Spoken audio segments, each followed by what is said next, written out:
A service of KIBMradio.com, the Internet's home for an all old-time radio.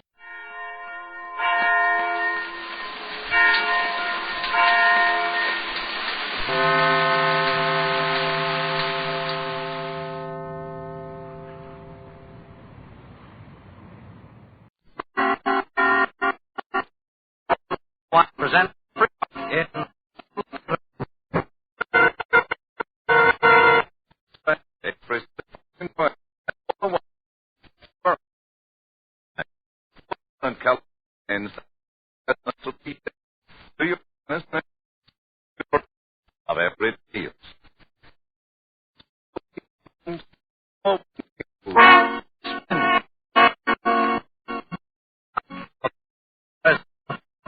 And probably with things at the I think that of produce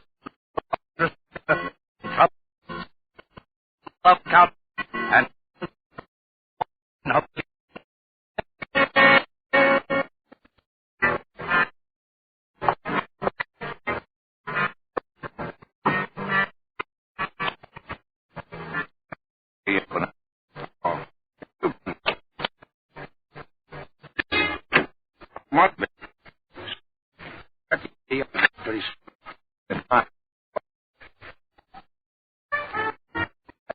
on the street.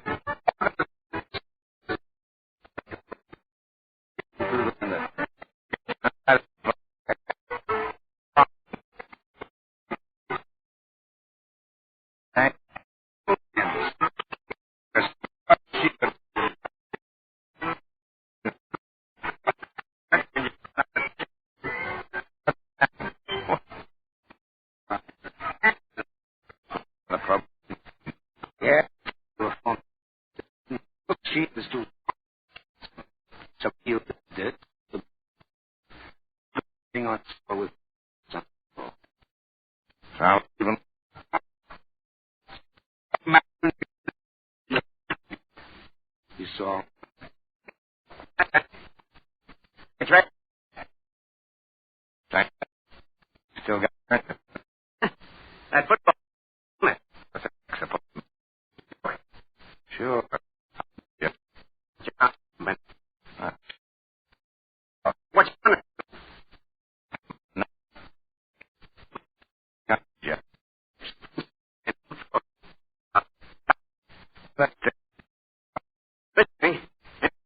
to run just kids.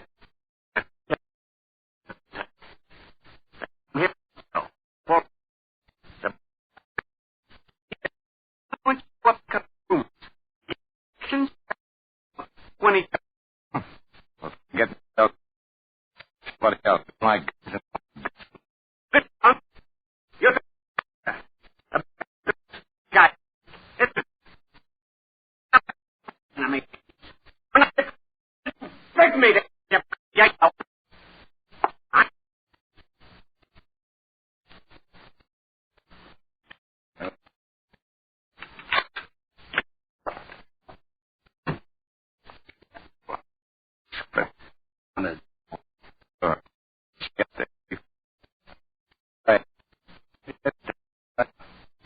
damn. Yeah. What's all about?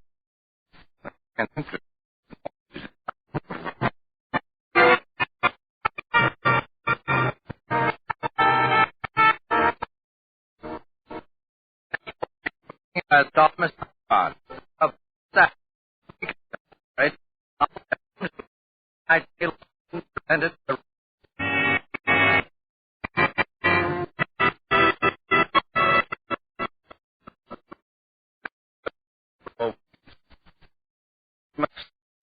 Things expert in featuring fish.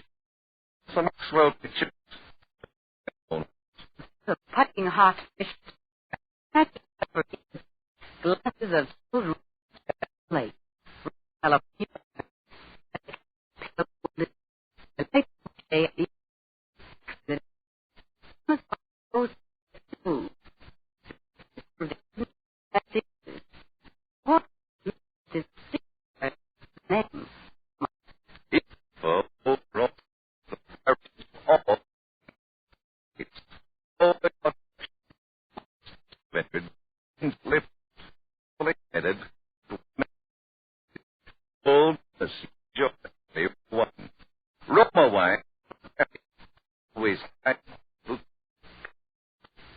This romance is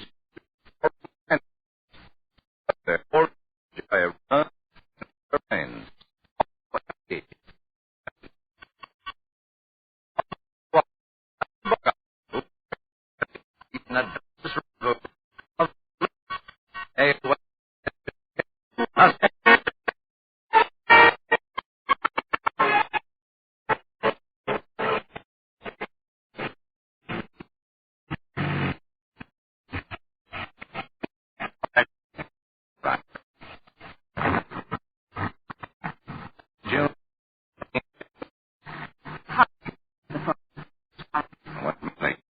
No.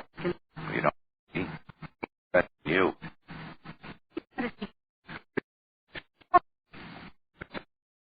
You're looking for Just what crazy. I guess mission now. the need to Excel attitude. What's your name? Yeah, that lesson, everyone. You just stand up.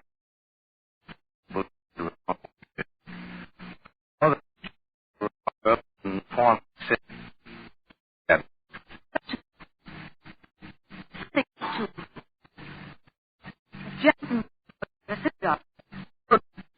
I Want. You grieve. And I'm going to be. I'm not well. Yes. Father. always about me. No. So, just not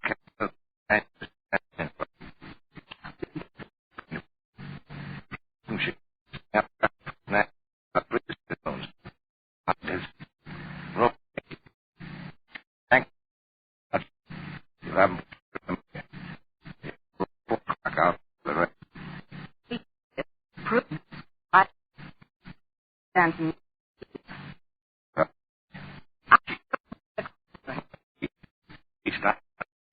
What law? Sure, government. You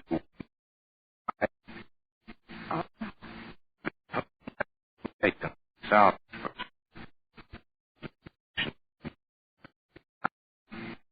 Right. South me.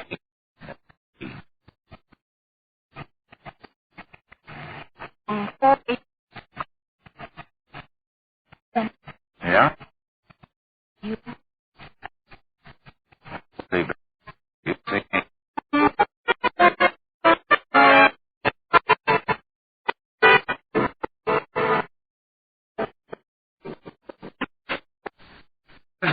Oh. Yes. You were hard. Yeah, like was a problem. But wrong way. And you got brains. It started. With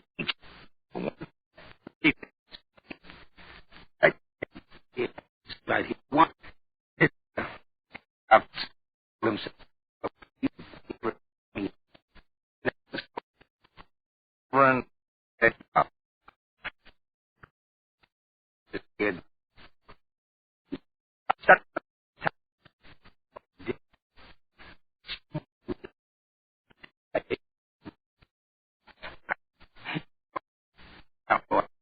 I'm not worried. That's will be happening in here. No. You. To the have got public enemy. Yeah.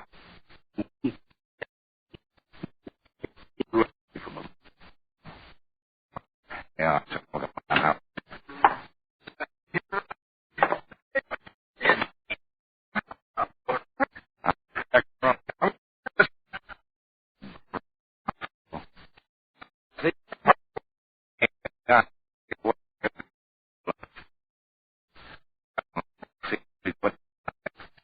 Break. Anybody else? Doctor,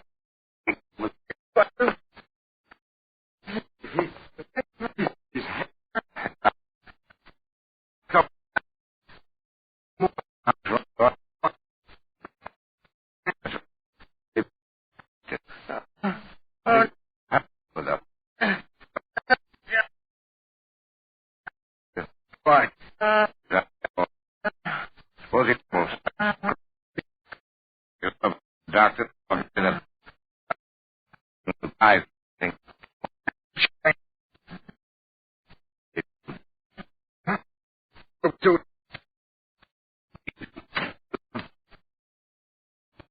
Come.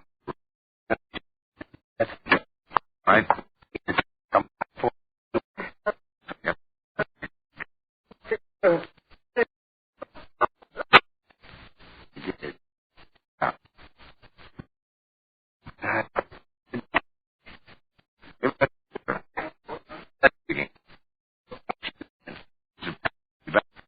Already, new person.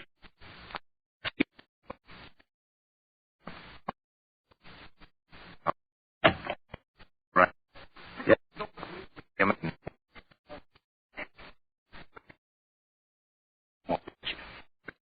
Oh,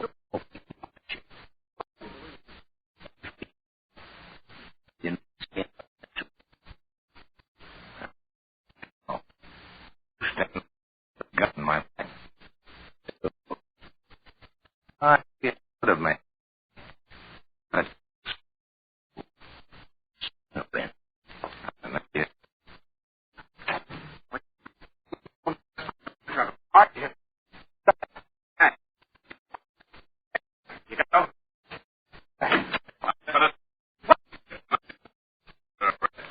Well, but a day.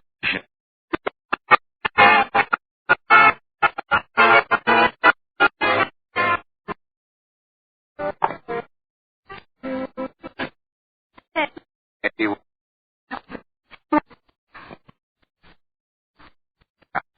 do.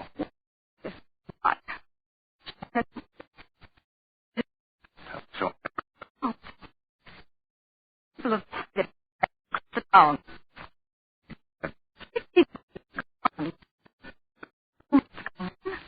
First, they didn't get, but this is a one of the. I am. Listen up. Think we're going to Then, gate music. What to no. hear?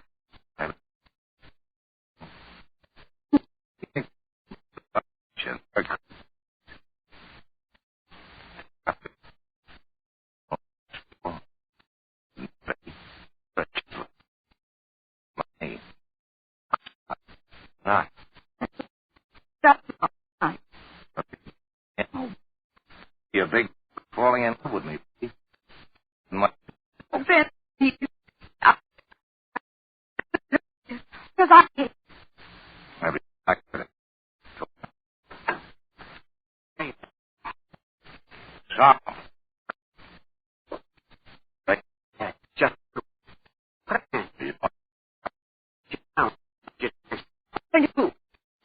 Wait. Real nice. Sweet. Benny. Beth.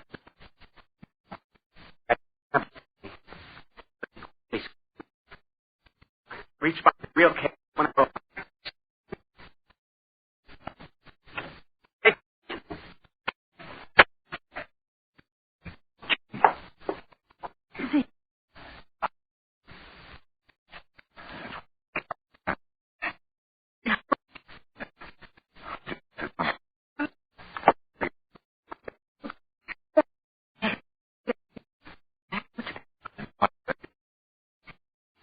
We'll do something. I know.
And how you...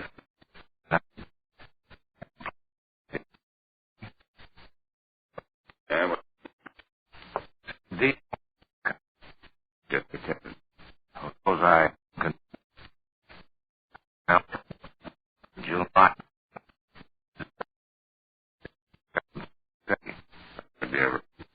You think... Oh, well, close. Go out. Now. Here's what I can out here. 3 seconds on it. Wait. Go. All right.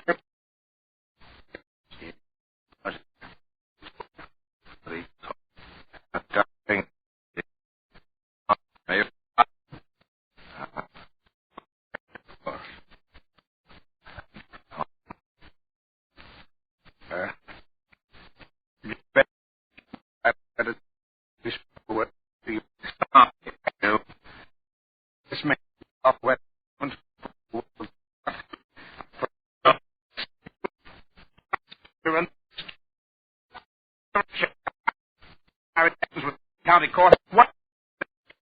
Brother? Speak. I put the man testified his wife. Why? The bride. Go ahead. God. And your face.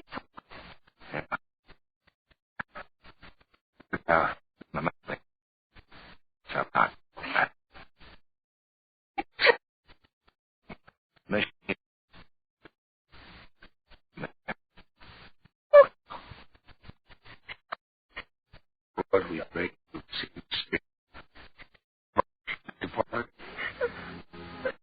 give him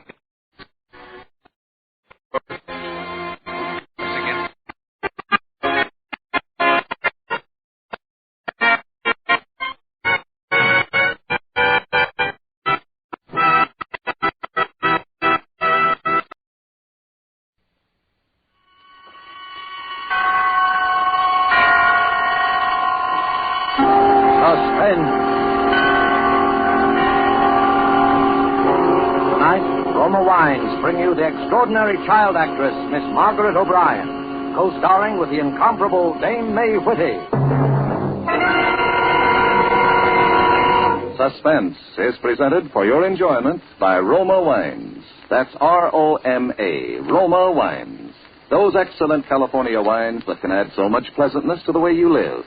Yes, right now a glassful would be very pleasant, as Roma Wines bring you a remarkable tale of suspense. And with the strange tale called Cricket, and with the performances of Margaret O'Brien as Little Florence, and of Dame May Whitty as her grandmother, Mrs. Edney, Roma Wines hope indeed to keep you in suspense.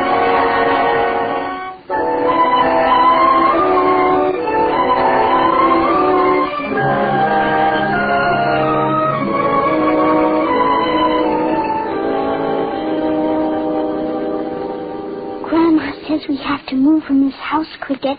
We have to go away. I guess it's the noises and the things she hears at night. She's good, and I love her, but she doesn't understand. There's nothing in this house to frighten anyone, nothing that is bad. Listen, Cricket. There'll be no one here but Anna tonight. And tonight you said you'd come. But I won't be here, Cricket. Grandma's taking me to Golders Green to stay with Aunt Connor until we find another house. Couldn't you come there too, Cricket? It wouldn't be hard to find. No, I guess you couldn't. I guess this is the only house that you can come to. Is that because you died here, Cricket? Florence? Yes, Grandma. Are you ready? Yes, Grandma. I was just saying goodbye. Please, Florence. Couldn't we stay here tonight? Just tonight? No, dear. Come now. We mustn't keep the cab waiting. All right, then. You go on ahead.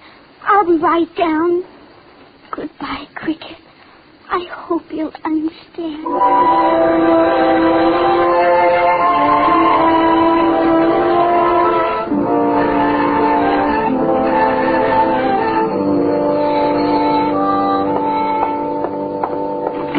Hello? No, this is the maid. Mrs. Edney isn't here. No, she's staying overnight in Golders Green with her granddaughter. You're welcome. Goodbye. Who is it? It's me, Anna. Oh, you shouldn't come in without knocking like that. I heard Mrs. Edney was gone. Have you finished with the cleaning? Not quite. You're early. I was worried. Has there been another robot raid? No, not that. I didn't like you being here in the house alone. Anna, I want you to tell Mrs. Edney you're not coming back after today. But, Charles, I can't do it. If Mrs. Edney chooses to live in this house, that's her affair, but... Have you heard it tonight? Have I heard what? You know what I mean. I've heard nothing. The neighbors have. Oh, if they minded their own business, they wouldn't hear so much. They said it was bad. I'm not interested in what they said. Well, you should be. Why should I be? Because of all the things that goes on in this house... what was that? Who is it? Anna? Oh, Mrs. Edney. I thought you'd gone. Oh, good evening, Charles. Good evening. I thought you were staying the night in Golders Green, Mrs. Edney. I am. I left Florence there. But I have to meet the real estate man here, Mr. Peters. Then you are going to move? Yes, Anna. Oh, I hope you're not moving because of the stories that have got around. Oh, don't you worry about me. You'd better go now, Anna. Take your umbrella. It's raining. If you need me, you'll drop me a line, won't you? I will. Thank you. Goodbye. Goodbye, Mrs. Edney. I suppose you don't hear it now, Anna. Charles. The neighbor's dog's at it again, Mrs. Edney. The neighbor's dog. You know, there isn't a dog within miles of here. That must be Mr. Peters now. It ain't no dog anyone's ever seen, and you know it. Well, good night, Mrs. Edney. Oh, hello there. Oh, Mr. Peters. Good night, Anna. Charles. Come in, Mr. Peters. Oh, I'm so sorry to be so late, but I've been to Brighton. Have you good news for us? Well, I saw the house. It's going to take a lot of work before you'll be able to move into it. Oh, no.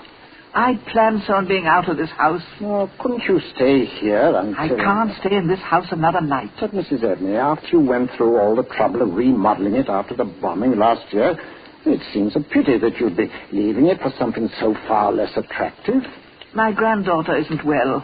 She hasn't been since her parents were killed at Counterfeit. Yeah, I know that, but I should think she'd be more comfortable here than that. Let's see, what's that noise upstairs? I hear it too. It's someone up there, eh? Mr. Peters, would you do me a favor? Certainly. Would you come upstairs with me? Of course, but what is it? Follow me. Do you see anyone in the hallway here? No, I don't. This is the guest room. Do you see anything unusual? No. I'm sorry to have to do this. Well, not at all, but, This is my bedroom. There's no one here, is there? No, there isn't. Let's go downstairs again. I could show you through this whole house, and you'd see nothing. No one. Yes, but, Florence... She isn't here. I took her to her aunt's this afternoon. Well, I distinctly heard noises. Oh, but perhaps they came from a neighbor's. Mr. Peters, the noises you heard a while ago, did they sound as though they might have come from a neighbor's? No. They were in this house, all right.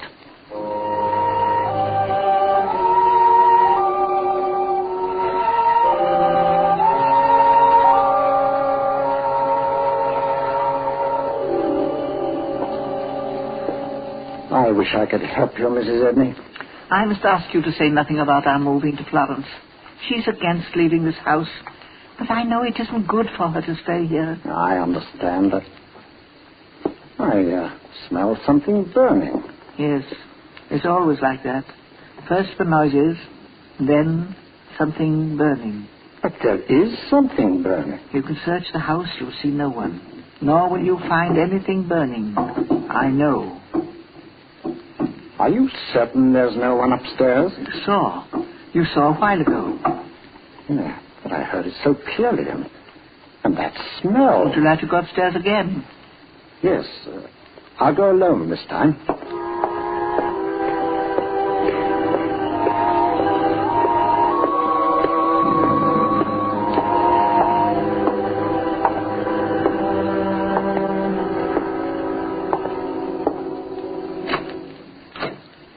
Who is it? Florence. Who are you? I'm Mr. Peters, remember me? Yes, you're the man who wants us to move out of this house, don't you? Well, I looked for another house for you because your grandmother asked me to. Don't look anymore. Well, if you say so. I thought you were at your aunt's. No. Yeah, Florence, that burning smell.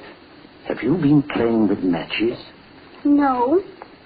Well, don't you smell something burning? Yes. What is it? It's him. Him? Oh, what do you mean? Oh, you wouldn't understand. Now, you must tell me. You wouldn't want the house to burn down, would you? The house won't burn down. Mr. Peters, would you please go away? Very well. Good night, Florence. Did it hurt much, Cricket?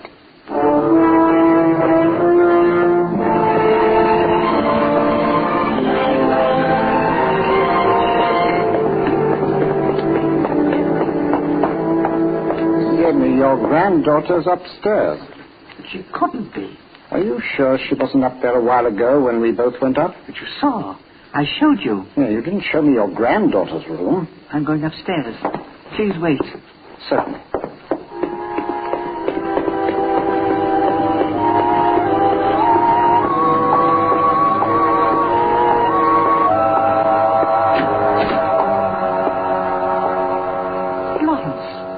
What are you doing here? I couldn't stay at Aunt Collars any longer. How did you get in? I came in the back door through the kitchen. Why? I was afraid you'd send me back again. How did you get here? I was given a ride. It was raining. Oh, you're soaking wet. What have you done with your shoes and stockings? I left them by the oven to dry. Well, put on your pajamas and go to bed. I suppose we'll have to stay here tonight. I'll say good night to Mr. Peters, and I'll be up later. I've come back, Cricket. I knew you couldn't go to Aunt Collars, so I've come back here. You don't have to worry anymore.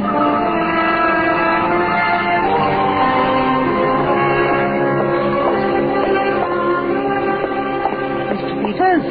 I'm out in the kitchen. Would you come here for a moment? I found these shoes by the oven. They're scorched. Oh, well, Florence must have put them to dry. Yes, I know you've been through a great deal lately, but I'd suggest that you take yourself in hand. But, Mr. Peters... Well, I think you've been imagining things. You insisted there was no one upstairs. But there have been other times. And are you sure that if you'd investigated then, you wouldn't have found an explanation like tonight? Oh, I know what you're thinking. I'm only trying to help you. This burning smell which you thought was so mysterious. You've been very kind and patient.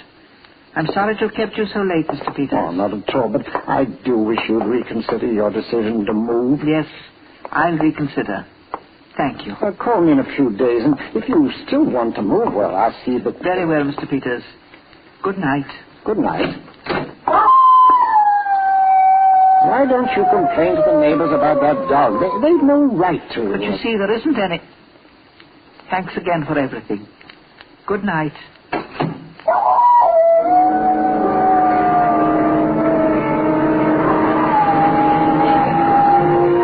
For Suspense, Roma Wines are bringing you as co-stars Dame May Whitty and Margaret O'Brien. In a moment, we will present the second act of Cricket by Mel Dinelli, which is Roma Wine's presentation tonight of Suspense.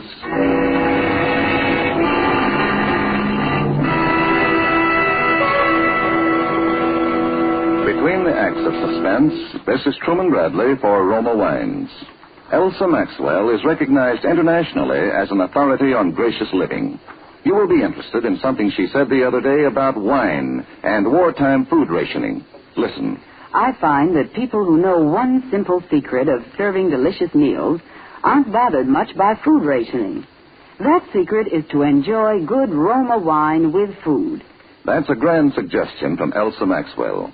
So remember, more Americans enjoy Roma than any other wine.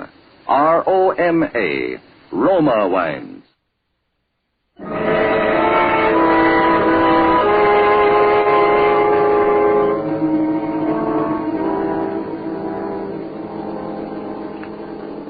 I'm letting you stay, Florence, but just for tonight.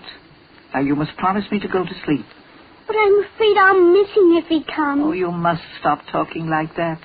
Do you know why he might come tonight, Grandma? He's not coming, dear. Oh, yes, he is. It's just a year that he's been gone. A year's an awfully long time for someone that you love to be gone, isn't it? Try not to think about it, dear. Please, Grandma, tell me about it. Oh, no, dear. I want you to go to sleep. Please, Grandma, tell me just once, and then I'll go to sleep. Tell me how brave he was. Please. Oh, Florence. Well, then will you promise to go to sleep? Yes, I promise. Very well. Very well. Once upon a time, there was a little girl. A lonely little girl and a dog. A very brave dog. Yes, a very brave dog. It was during one of those awful raids when we sometimes thought none of London would be left standing. I'd put you to bed in this very room, and I'd gone downstairs to lock up the house for the night. And the awful bombs seemed to be coming closer and closer. I was standing to one of the windows looking out when I heard the screechy whistle very close. Then there was a splitting crash. And the next thing I knew, I was out on the street. And crowds and confusion. I'd been hurt. It seemed to worry. But I knew you were still in there. Trying to get up. But they kept telling me not to. That I'd hurt myself. The house was blazing by now. And then I remembered that Cricket was in there too. And I prayed that somehow, some way he'd do something. And then we saw you. You were dazed, and Cricket was tugging at you, pulling you towards the doorway. He was leading you straight to safety. You were almost out, both of you. Suddenly, the flaming doorway crashed. It looked as though you'd been buried under the doorway. And for a moment I thought... But then we saw you coming towards me. It was Cricket who'd been trapped inside the house, and we could hear him. The poor, brave dog. There was nothing we could do, for the whole house seemed to fall in after that.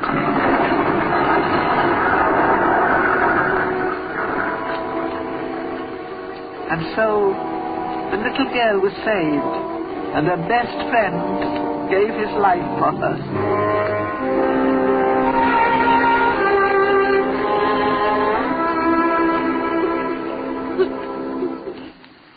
Well, you make me tell you about it, Florence.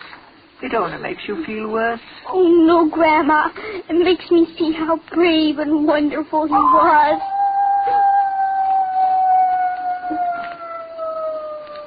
Grandma, do you hear? Shh. You're imagining things. It isn't good for you. Listen, Grandma. Charles hears it, too. I heard him telling Anna about it. Please, Florence. And that burning smell. Mr. Peters says it was my shoe. But it was, dear. Then what was it all the other time? Oh, Lawrence, you're feverish. Being out in the rain. You've taken cold. Let me feel your head.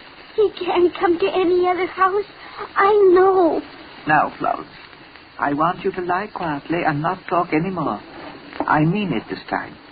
I'm going downstairs, and you're to be asleep when I get back. Do you understand? Yes, Grandma. Did it hurt much, Cricket?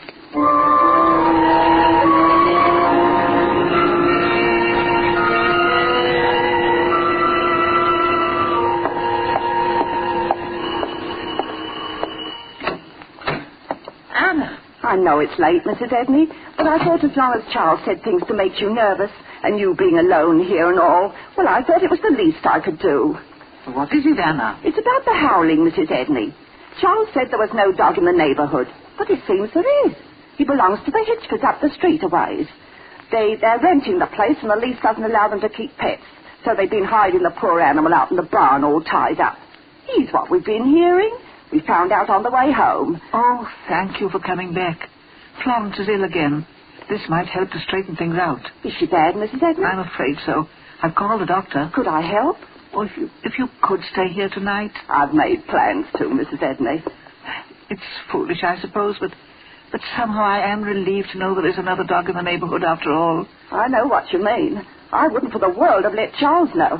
But I was a bit jumpy myself. If we could only convince Florence now. Have you taken her temperature? No, I was going to. Listen. Yes, it's a robot raid. They've been expecting one. The lights. It's probably got the powerhouse. What do we do? Don't be nervous. Have you candles? They're upstairs. Why, it's so dark. Here, take hold of the banister. Just follow me. Careful of the landing now. Do you smell something burning? Yes. Probably has something to do with the lights going out. Look, Anna. That light. Do you see it? Yes. It's Florence's room. But all the other lights are out. Oh, don't get excited. We'll go up and see. Come on. Florence. Yes, Grandma? What are you doing with that lighted candle? It's for Cricket. I told you to stay in bed. I put it in the window for him. It'll help him find the house. Florence, you're ill. Here, dear. Let me touch you in bed.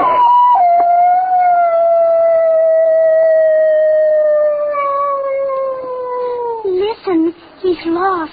Child, that's a neighbor's dog, Mr. Hitchford. That's not Cricket. Oh, yes, Anna. I know his voice anywhere. Please keep covered until the doctor gets here. But I'm so warm. My head's burning. I'll take her temperature. I'm on fire like he was. Why doesn't he come? Florence, please. You'll feel better when the doctor gets here. Oh, this in your mouth, dear. Is my hair burning, Grandma? It's the fever. Keep the covers on, dear. Are the covers to smother the fire, Grandma? Yes, dear. Keep them on. Why doesn't he come? I'm burning. Oh, what's keeping the doctor? The robot raid. He's probably got his hands full someplace. Here, let's look at the thermometer. Let me have it, dear. Shh, I think she's asleep. Poor child. Mrs. Edney, it's almost 103. Good heavens. Listen, they're getting closer. What do we do? We can't move Florence with a fever like this. It may be pneumonia. Don't get excited.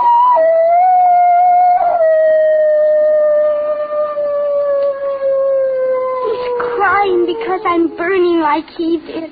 Shouldn't I close the window? There's a wind coming up. Oh, no, Anna. I want to listen for him. I want him to see the candle so he can come home. All right. Try to sleep, dear. Is he coming? Why doesn't he come? Why doesn't he? Got to get that fever down. I'll go and get some aspirin. I'll go with you and get another blanket. Oh, if the doctor would only come. Cricket, is that you, Cricket? Oh, if they could only see you now, they'd believe me. Why have you come back, Cricket? Don't run away, Cricket. Here, Cricket. Oh, why? Why can I see you this time? I've never been able to see you before. Oh, don't run away. I'll help you. Oh, now I'll have to follow you. And Grandma told me to stay in bed. Oh, wait for me, Cricket. I'm coming. Wait for me.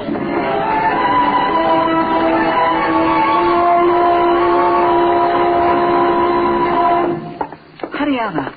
Look at the smoke. That's never happened before. It's coming from upstairs. Quick, Florence. It's Florence's bedroom. Oh, the curtains are burning. The candle she put in the window. Yes, Florence. Look in the bathroom. I can beat these flames out with a rug. Florence!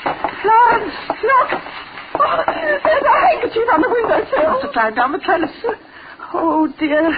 I can't see her out there. She couldn't be out in this cold. She must be. Come on. We'll go out the front way. We've got to find her. We will. Let's try the knoll back of the house where she used to walk in. Florence! Florence! got to find it, Anna. Listen. Don't worry. As long as you can hear them robot motors, we don't have to worry. It's only when they stop. Look! Just coming over the knoll! It's Florence. Oh, thank heaven. Oh, Florence. Florence. Oh, darling, you shouldn't have come out like this. I had to. I saved him. He might have burned to death. Would you like me to carry her? No, thank you. It's not far. I put the flames out with my blanket like he did, and now I don't burn anymore either. Florence. Mrs. Edney, feel ahead. What do you mean? The fever's gone. How? I don't know.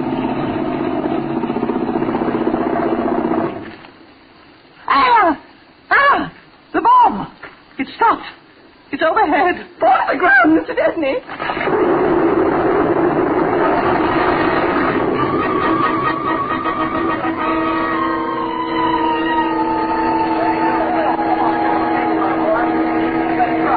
Are you all right? Yes. I'm fine. He's all right. Can't see the house. Has he? Was it? It must have hit directly on top of it. There's nothing left of your house. Are you all right over there? Yes.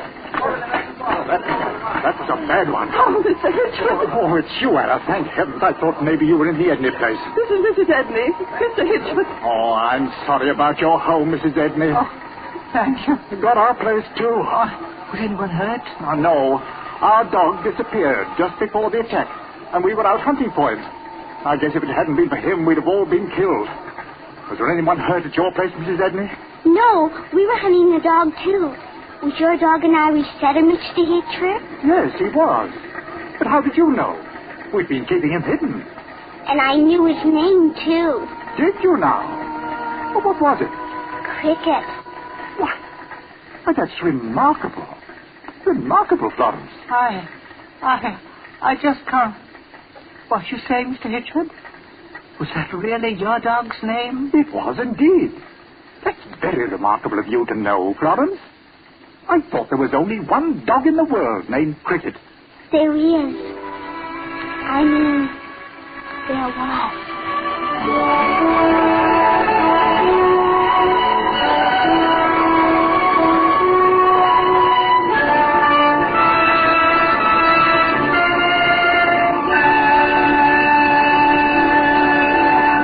And so closes Cricket, in which Rover Wines have brought you Miss Margaret O'Brien and Dame May Whitty as co-stars of tonight's study in Suspense. Presented by Roma Wines, R-O-M-A, made in California for enjoyment throughout the world. This is CBS, the Columbia Broadcasting System. Now, the Roma Wine Company of Fresno, California presents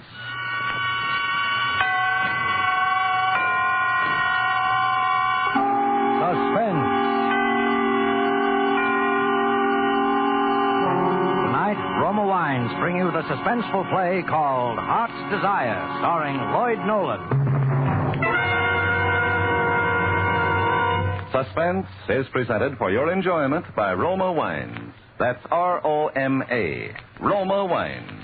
Those excellent California wines that can add so much pleasantness to the way you live, to your happiness in entertaining guests, to your enjoyment of everyday meals.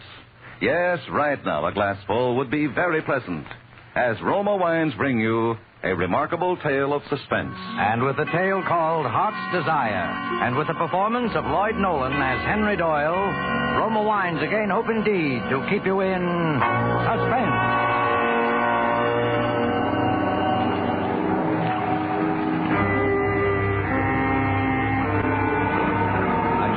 City dock, jutting out into the Hudson River. A place deserted now this night because the hour is late. Until a man is seen moving down the dock towards the river, moving with a curiously groping, stumbling, aimless walk. And then there is a woman moving out of the shadows. A woman who is a little overdressed, with a little too much makeup, sidling over to where the man must cross her path. Hello there. What? I said hello. What's your name? Lucille. What's your last name? Say, you're a fast worker, What's your last name? Tell me. Stop, you're hurting me. Tell me. Carmichael, Lucille Carmichael. Oh, no. What's the idea? No. That hurt. Oh, I'm sorry. What's the matter with you, anyway? Hey, are you in trouble? No, yes. What is it? Are you looking for somebody? Is somebody lost? Yes, I'm looking for someone. Someone you love? Love, yes. Someone that's my whole life. You want to tell me about her? It helps sometimes. What? Well, you don't have to if you don't want to. Yes, they say that a man can remember his whole life if he's drowning and... You didn't come here to... No, I came down here. I don't know why to think, to remember. But if I do tell you, maybe it'll come back like the drowning man. If I could start from the beginning, the very beginning. What was the beginning? My childhood. My father and mother were immigrants. Very poor people. I was hungry ever since I could remember. My mother was a scrub woman in a big office building. Sometimes she'd take me with her at night. I'd see those big, beautiful offices where important people were working all day long. My father didn't work. Oh, a few days sometimes, that was all. And always at home there were quarrels, terrible quarrels about money. First, it used to make me sick with misery. My mother and father fighting, I couldn't stand it. And I'd run out and go and walk on the streets, walk through the fashionable neighborhoods, watch the fine people, gaze through the great shop windows and all the beautiful things there were to buy. And above all, I'd come down to the docks near where I lived and watch all the gay and happy people sailing on the great ocean liners to wonderful, distant places. Oh, that was the best of all. That was when I knew most clearly that someday I'd grow up and live like those fine people. So I didn't have to think or worry about anything, ever anymore. And even when they died, my mother and my father, it was nothing. To me, they hadn't really existed at all for a long while. Only then, I knew I must find some kind of work to do. So I went to the bank in a fine, big building where I always knew I would go. I told them I was ready to go to work there. And they hired me. And after a few days, I decided that I should tell them what I had in mind. So I went to see the president of the bank. I was just 19 years old. Yes? Well? I'm Henry Doyle. Oh, yes. Well, Henry, it's a little unusual for one of our messengers to insist upon seeing the president of the bank personally. But since you're new here... Oh, no, listen. That's the Aquitania. Oh, is it? Yes. She's sailing this morning. I know when all the big ships sail. Mr. Frizzell, when I go abroad, would you advise that I take the Aquitania? Well, she's a very nice ship. Yes, I think she'd be best. Henry, you may not believe it, but a bank president is a fairly busy man. Oh, yes, that's why I came here to talk to you about my plans. A plan? Mm-hmm, yes, you see, I plan to be president of the bank someday myself. You what? Oh, not right away, of course, but someday. And I thought I ought to tell you.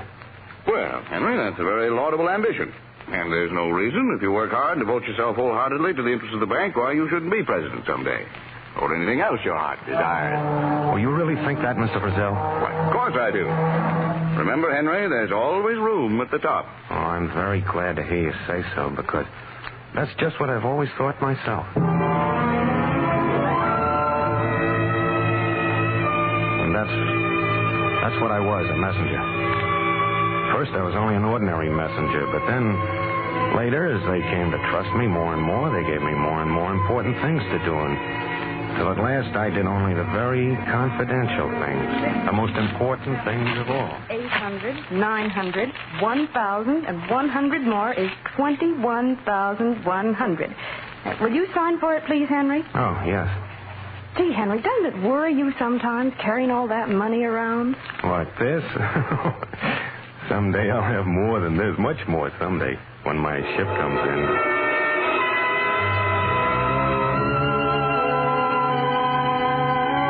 And so I was happy.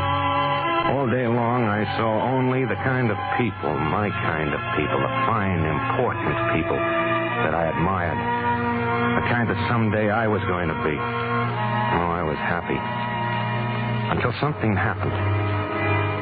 Something that happened in a single day and that changed my whole life, changed everything. Huh? Henry Doyle, sir. Oh, yes, Henry. Come in.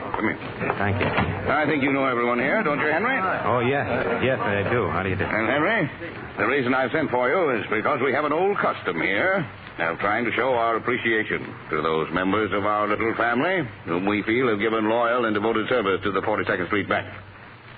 And so it gives me great pleasure to present you with this gold watch bearing your name in token of your splendid and outstanding record since the day you joined us 20 years ago today. What? Well, take it, Henry. 20 years. Yes. And in all that 20 years, gentlemen, Henry never once was absent and never once was late. Henry, congratulations. What about a speech? Bachelor, Henry? Well, Henry, what do you say? 20 years. 20 years. 20 years.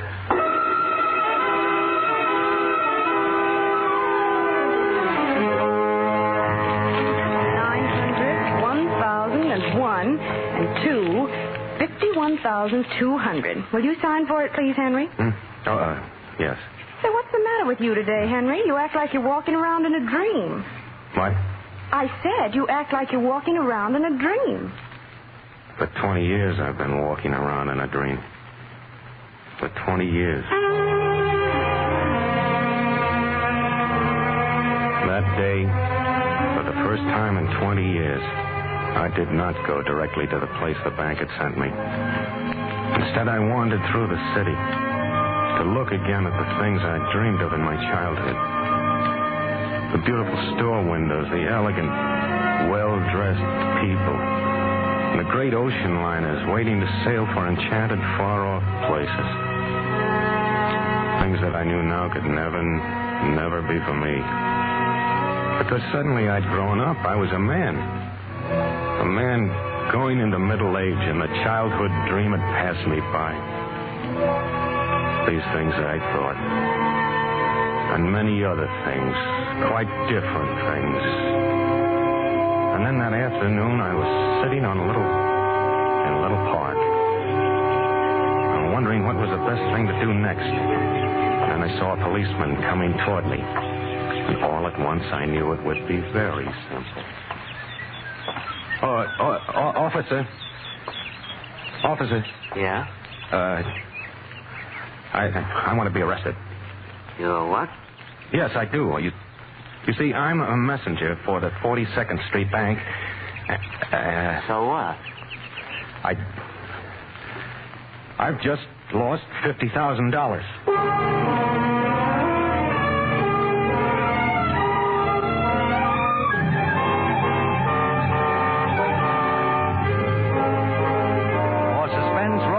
Are bringing you a star, Mr. Lloyd Nolan, whom you've heard in the first act of Heart's Desire, a radio play by Robert Richards and Arthur Lawrence, which is Roma Wine's presentation tonight of Suspense.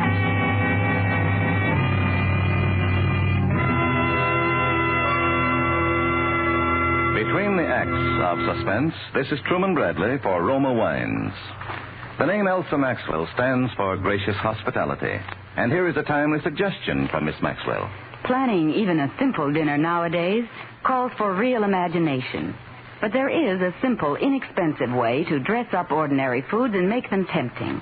Dine by candlelight, if possible. And most important, serve golden Roma Sauterne, well chilled, with the meal. The soft light and the bright golden glory of delicate Roma Sauterne greatly heightens your pleasure. That is truly an appealing idea.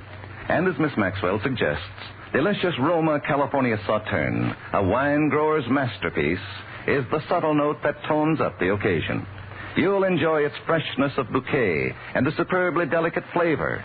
And like all Roma wines, it possesses unvarying goodness, the goodness of selected grapes, picked at their best in California's choicest vineyards, brought to fullest flavor by the ancient skill of Roma's famed wineries. Serve Roma wines regularly. They are quite inexpensive. Remember, more Americans enjoy Roma than any other wine. R-O-M-A, Roma wines. And now Roma Wines bring back to our soundstage Mr. Lloyd Nolan, who in the character of Henry Doyle continues a narrative well calculated to keep you in suspense.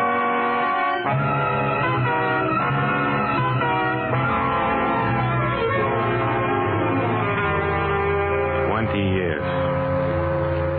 20 years of being a messenger for the 42nd Street Bank and with such a fine record as I had, and then suddenly to lose $50,000, they couldn't believe it. They didn't know what to believe. They kept asking me and asking me. And I kept saying the same thing, that I'd fallen asleep on the park bench and that when I woke up, the satchel was gone. And then came the trial. They were all so nice, all my witnesses. And then, finally, it was over. Henry Doyle, in view of the fact that the money in question has never been found, the jury finds itself in more than reasonable doubt of your innocence of complicity to the crime of theft, and therefore finds you guilty, adding, however, strong recommendation for leniency. That is also my inclination, particularly in view of all testimony here as to your exemplary record in the past. With this in mind, it is nevertheless my necessary duty to sentence you to 4 years in the state penitentiary.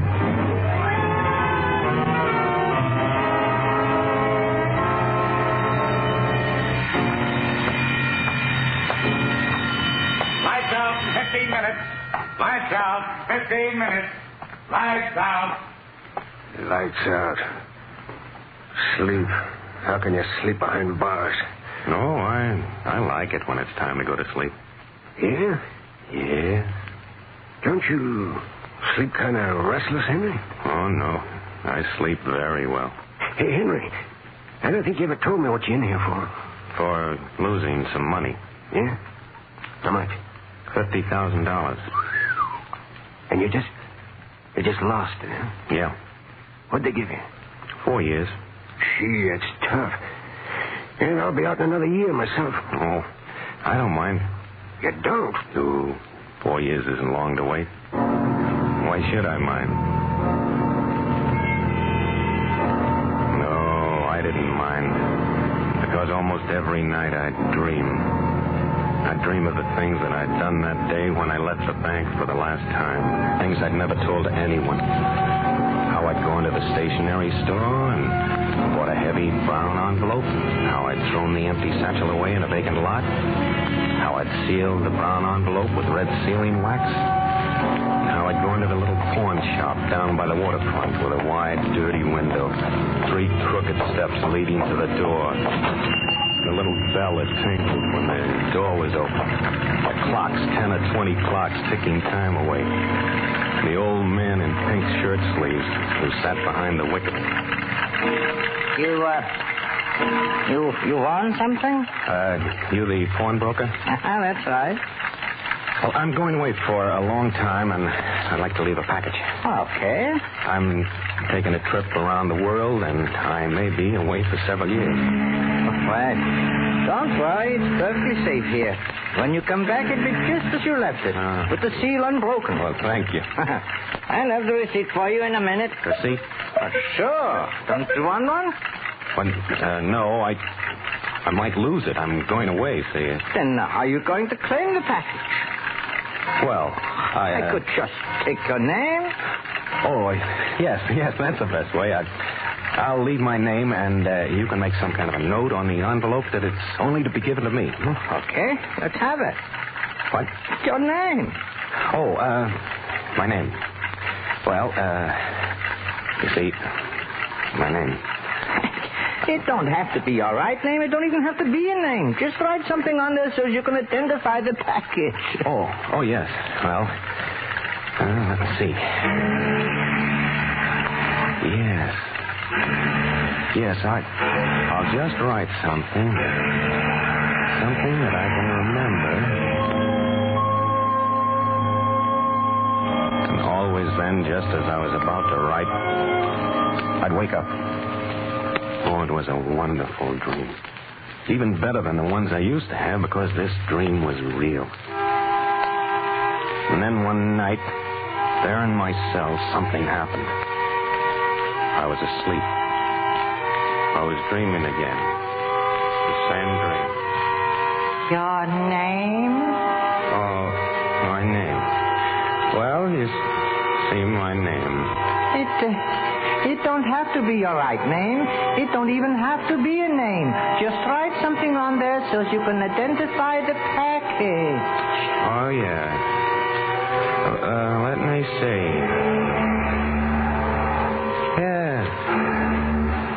Yes, I'll just write something. All right.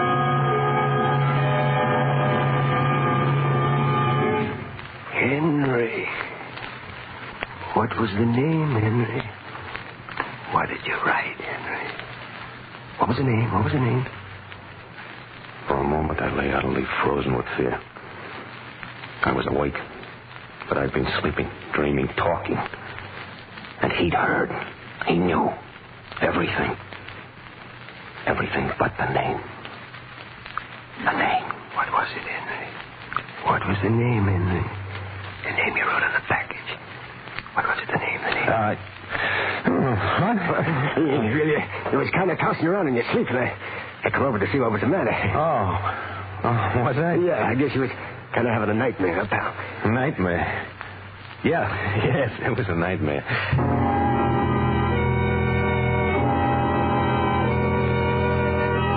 For a while, I was afraid even to sleep. For fear I'd say out loud what I'd written on that envelope and he'd hear.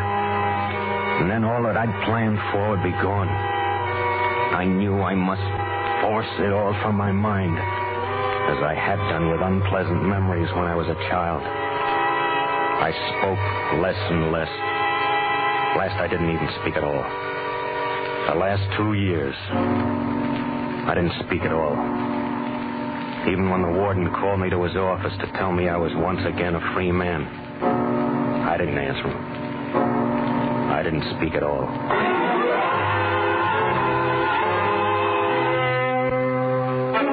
I was free.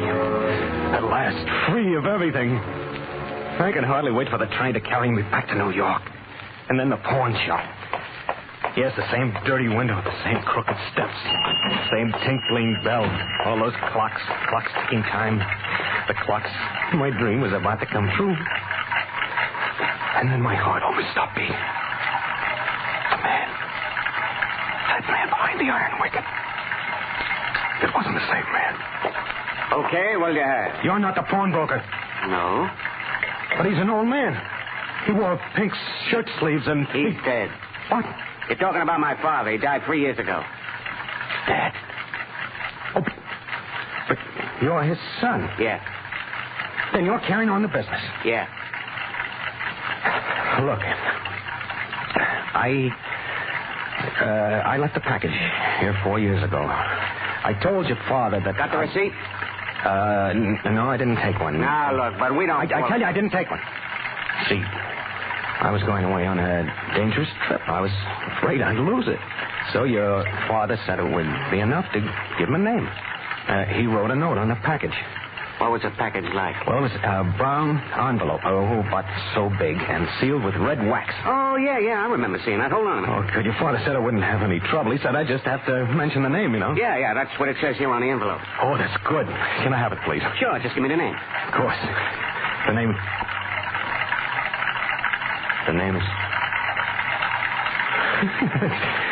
Funny, isn't it? It slipped my mind for a minute. Isn't that silly? I just can't remember it for a minute. You sure this is your envelope? Well, of course it is. I told you what it looked like, didn't I?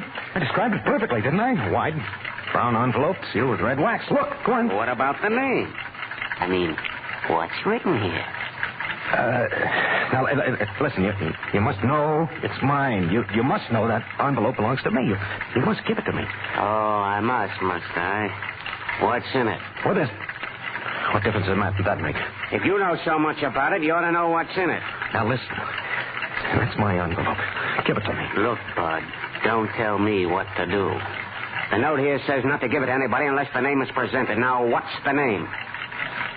It's... So long. No, look. No name, look. No envelope. I'll remember it in just a second, please. Sure. Why don't you go outside? Maybe the air will help. No, but wait. Go on, outside. Please, will you? Go on, beat it. All right, but I'll be back. I'll be back. That's my package. I'll remember, and I'll be back. I'll be back.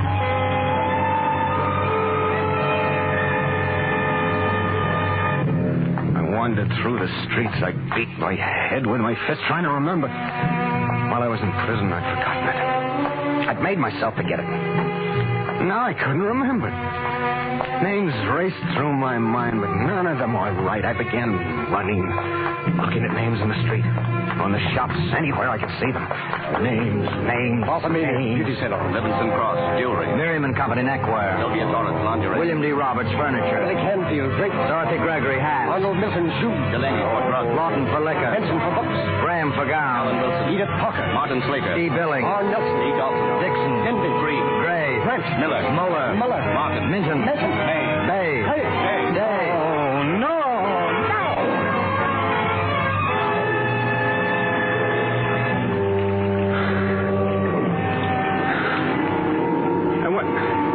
What'd you say your name was? Lucille Carmichael. No, I can't remember. Gee, Henry, I feel sorry for you. Honest. You've been swelled. It's no use. Try again, Henry. Try to think back. I can't. You've got to. Maybe it wasn't the name at all, see? Hey, what were you thinking about when you wrote in the package? I don't. You must have been thinking about something. I was thinking about everything I'd always wanted to do, the things I was going to buy, places I was going to go. That was it mostly, the places I was going to go. All over the world, just wandering. Everywhere I wanted. Just wandering to my heart.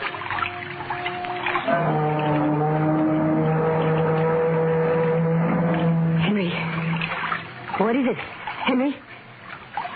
My heart. My heart's desire. That's it. Heart's desire. That's what I wrote on the package. I remember. I can get it. My money, $50,000. Henry, wait. Wait. Why? I'm going to get my money. You can't get it tonight. It's too late. Oh, I'll wake him up. Then you'll be suspicious. I don't care. It's mine. Henry, wait. Now, be calm for a minute. Oh, how can I be calm? Just sit down here beside me. For a minute, come on. I don't. Look down at the water. That'll help you to get calm. See? The water is so calm. I don't want to look at the water. I want to go Henry, get... What? Can you swim? No, I can't. What's the difference? What are you doing?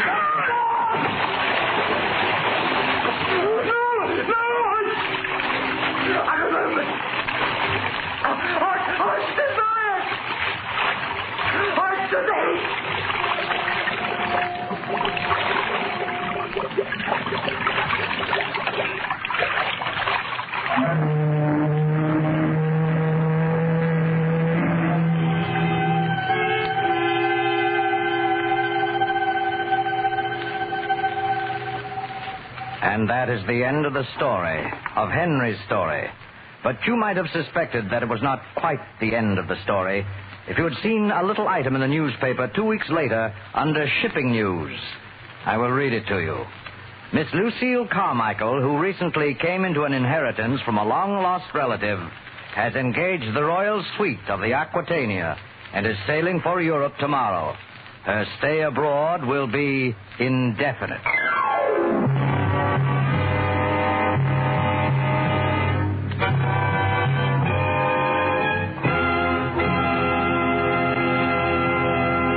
And so closes Heart's Desire, in which Roma Wines have brought you Mr. Lloyd Nolan as star of tonight's study in Suspense. Before Mr. Nolan returns to the microphone, let me say a word for Roma Wines, the sponsor of Suspense. Genuine cordiality and simplicity have made Miss Elsa Maxwell's hospitality famous the world over.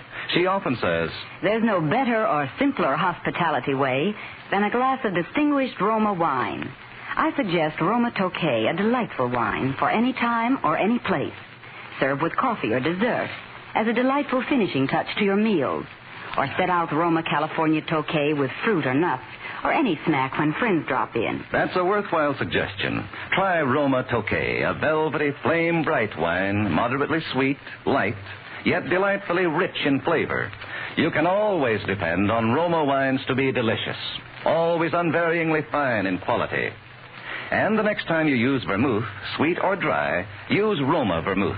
Zestful, herb-flavored, blended and mellowed with all the traditional skill of Roma wineries. Yet, it's surprisingly low-priced. So, try Roma vermouth soon.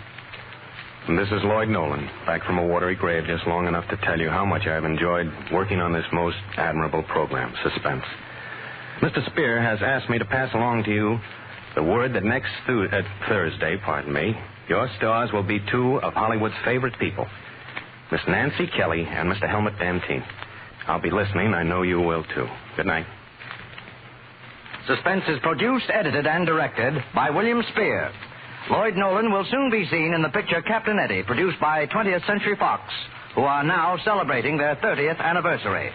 Don't forget, next Thursday, same time, Nancy Kelly and Helmut Dantine will be your stars of Suspense.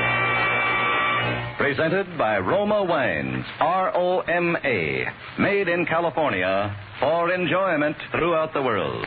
This is CBS, the Columbia Broadcasting System.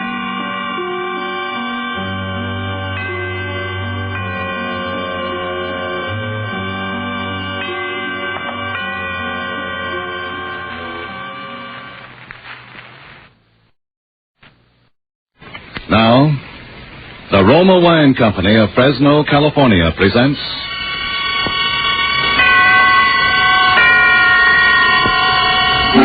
Suspense. Tonight, Roma Wines bring you the suspenseful play called The Taming of the Beast, starring Nancy Kelly and Helmut Dantine. Suspense is presented for your enjoyment by Roma Wines. That's R-O-M-A, Roma Wines. Those excellent California wines that can add so much pleasantness to the way you live, to your happiness in entertaining guests, to your enjoyment of everyday meals. Yes, right now a glassful would be very pleasant, as Roma Wines bring you a remarkable tale of suspense. And with the drama called The Taming of the Beast, and with the performances of Miss Nancy Kelly as Nora Van Nostrand and Mr. Helmut Dantine as Dr. Ferrari, Roma Wines hope indeed to keep you in suspense.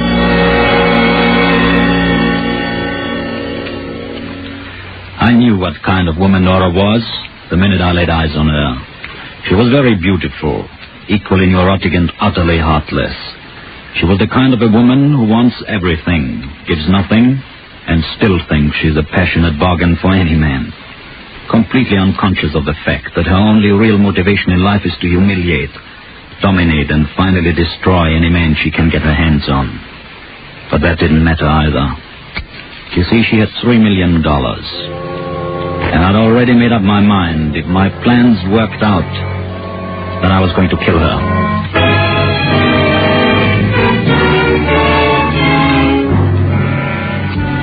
She and Mark had given a party that night. The last of us were just leaving, and you could tell then that a storm was brewing and was going to break out the minute the door closed behind us. Good night, Nora, darling. Oh, Evelyn, it was wonderful to have you. Darling, you know I wouldn't miss one of your parties for anything. You can always count on at least one good fight. Good night, Mark. Oh, good night. Good night, Nora. Good night, Harry. Can I see you tomorrow? Call me. Oh, I will. Good night, Mark. Thanks a million for everything. Right. Good night. Good night, Mrs. Van Nostrand. Oh, Dr. Ferrari. I'm so glad Maxine brought you along. You were simply fascinating. I do want to hear more about it sometime. Thank you very much. Good night, Mr. Van Ostrand. It was a great pleasure indeed. Good night, Doctor.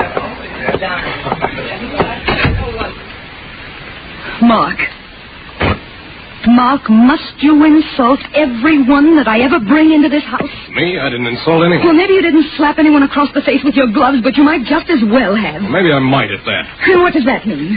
Nora, for your information, and I mean this very sincerely, it's apt to stir up some pretty primitive adrenal reactions when a man sees some handsome heel trying to make a date with his wife right under his very nose. Mark, how utterly childish.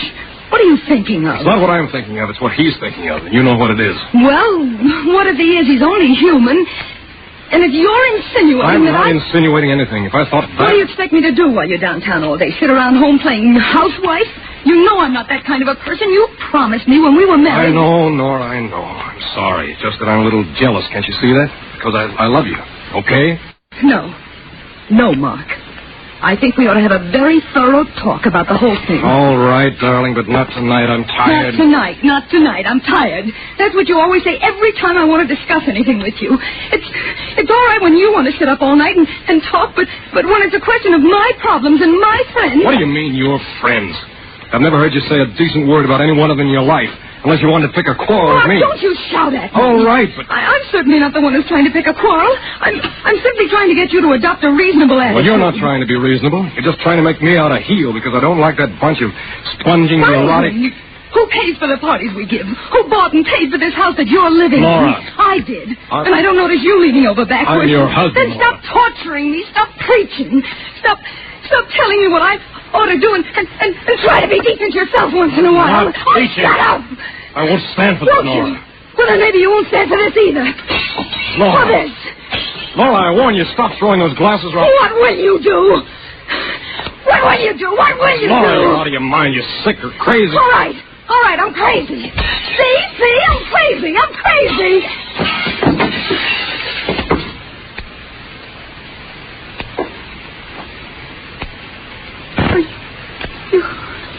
You hit me.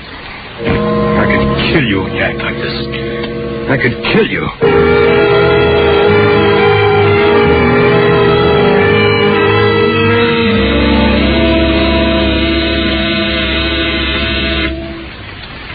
Yes, what is it? Dr. Ferrari, Mr. Mark Van Nostrand would like to see you. Van Ostrand. So soon? Have him come in. Hello, Dr. Ferrari. Come in, Mr. Van Ostrand. Sit down. Thanks. Say, I'm afraid I didn't make a very good first impression as a host last night. Oh, that's all right. A man in my profession never goes on first impressions anyway. No, I suppose not. But if there was anything, well, I guess without realizing it, I was a little disturbed even then. About your wife? How did you know? Oh, it's rather obvious. You're a sane, sober, well-adjusted sort of man, while Mrs. Van Ostrand is inclined to be more volatile. You mean neurotic, don't you? If you prefer, and if you know what the word means. I think I do. Very well, then. Yes, Mrs. Van Ostrand is very definitely neurotic, but most of us are, more or less. Doctor, I'm not trying to blame her. I know there are causes behind these things, and I love Nora. I don't know how I could go on living without her, and I mean that quite literally. Of course you do. At first I was able to cope with it all right, but now I'm beginning to lose my grip. Like last night. We had a terrible quarrel after all of you'd left. We made it up, of course, but, well, this time it really shook me. It frightened me. Yes. I'd suggested a couple of times before that maybe she ought to go to a doctor, some nerve specialist or something, but it always made her so furious that Well, anyway, after hearing some of your conversation last night, some of the results you'd had, well, I thought, what could I lose? I'd try again. And so you did? Yes. And I was never so surprised in my life. She agreed. Well, of course, we often find that meeting people socially is very helpful in overcoming resistance. Yeah, that's what I thought it was. Doctor, you can help her, can't you? I don't know what I'd do if Mrs. Van Ostrand herself will cooperate. Yes, I can. Oh, swell. She's here with me, waiting outside. Shall I bring her in? Please do. Nora? Yes? Come in, will you, darling? How do you do, Mrs. Van Ostrand? Hello, Dr. Ferrari. I suppose Mark has convinced you by this time that I'm mad as a hatter. Oh, no, darling. In our profession, Mrs. Van Ostrand, we don't go on hearsay evidence. Well, I guess there's no sense in my hanging around. No, I wouldn't wait if I were you. These preliminary interviews sometimes take quite a while. I'll see you this evening, Nora. Goodbye, darling. Bye. Well, Mrs. Van Ostrand? Well, what do we do now?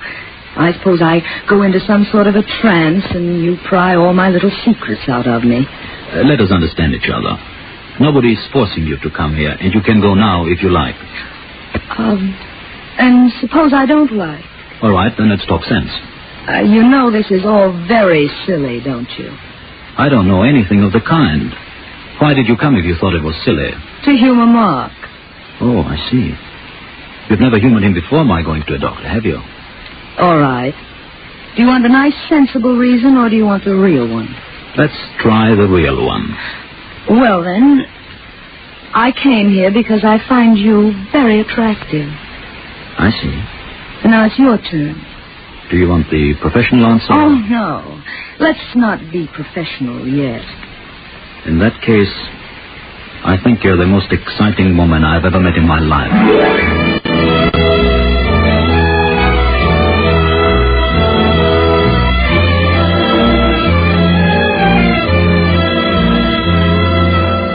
For Suspense, Roma Wines are bringing you as stars Miss Nancy Kelly and Mr. Helmut Dantine, whom you have heard in the first act of The Taming of the Beast, a radio play by Charles Smith and Robert Richards, which is Roma Wines' presentation tonight of Suspense.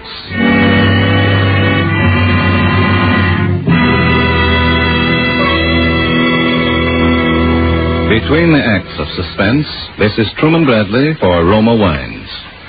Next Sunday is Easter. And now, here is a timely word from Elsa Maxwell, gracious authority on hospitality. Easter is a joyous day, and I know many of you have carefully saved ration points to get something special for dinner. Perhaps it is a tempting, mouth-watering roast of ham, or a tender golden brown roast duck. May I suggest that you add to the joyousness of the occasion by serving Roma California Sauterne. This glorious wine lends a welcome note of golden color to your table and adds to the enjoyment and pleasure of dining. An attractively set table, a steaming platter with the Easter ham or duck or roast, done to a golden brown turn, and then the crowning touch, a glistening glass full of Roma Sauterne set beside each dinner plate. Truly a tempting picture. And Roma Sauterne is the gracious note that makes your dinner truly enjoyable.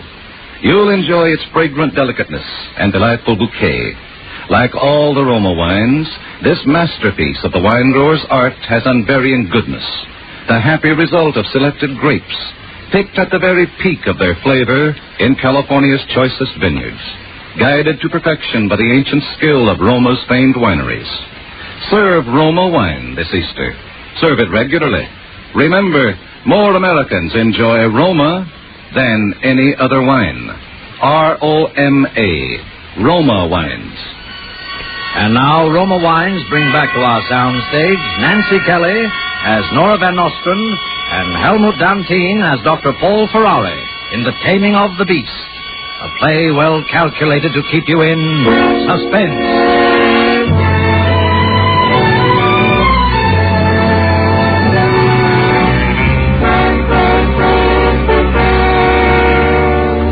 Of course, I'm no more a doctor than Shirley Temple or a psychologist either.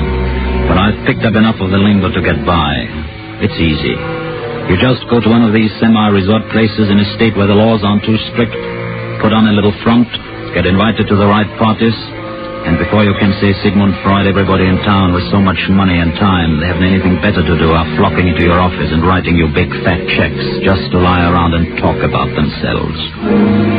With Nora, all I had to do was to get her to come around once, and I knew I could keep her coming back. Well, things were coming along very nicely with Nora, although I still kept a little professional touch, just for appearances. Then one afternoon, she came in and I noticed she had a look in her eye, a glitter of excitement and amusement, too. almost as though she were secretly laughing at me. And for a minute I was worried, and I fell back on the indifference and the professional manner until I could find out what it was. You're very quiet today, darling. Is this one of the days I'm supposed to do the talking? No, Nora. I will do the talking. Well, then why don't you? I'm waiting. Nora, have you had those x-rays taken as I asked you to? How now, darling? How in the world did x-rays get into this conversation? Because they are very important. A minor organic disorder can cause all kinds of psychic disturbances. I've told you all about that. Yes, darling, you did, and it was very boring. That's not the point. Did you have them taken? Yes, I did. At the Mills Laboratory? Yes. And when will I have the proofs? Oh, 2 or 3 days, I think they said. Oh, that's fine. Paul, I want to ask you something now. What? Paul, do you really think I'm improving? What do you think? Oh, well, I feel more vital, more alive, more exhilarated than I have for, years. Do you really think it's you? What do you think? Well, I think maybe yes. Nora, perhaps the time has come for me to have a little talk with you about some things that I haven't been sure you were quite ready for up to now. Darling, you're really pretty attractive, aren't you? Nora, as you become a more adjusted person, a more complete and more developed person, you must expect certain changes in your attitude towards your environment and your life. I'll certainly feel cheated if there aren't. What are you getting at, Paul? Nora, you must expect, as you become adjusted, that relationships with people who are no longer as adjusted as yourself will no longer be entirely satisfactory to you. Oh, relationships such as marriage? Yes, quite, Nora. This is a proposal, isn't it, Paul? What, Nora? Yes. Yes, I think it is. And I think what you're really trying to tell me and haven't the courage to say is that I've got to get Mark out of the way. I didn't say that, Nora. Well, that's what you meant, wasn't it? But you don't need to worry, Paul. Worry? I suppose it really isn't fair. I suppose I really should have told you as soon as I came in. Told me what? Yes, I know I should have. You must be able to confide in your analyst. Isn't that the idea? Nora, what are you talking about? About Mark. What about Mark? Mark shot himself as I was leaving the house about 20 minutes ago.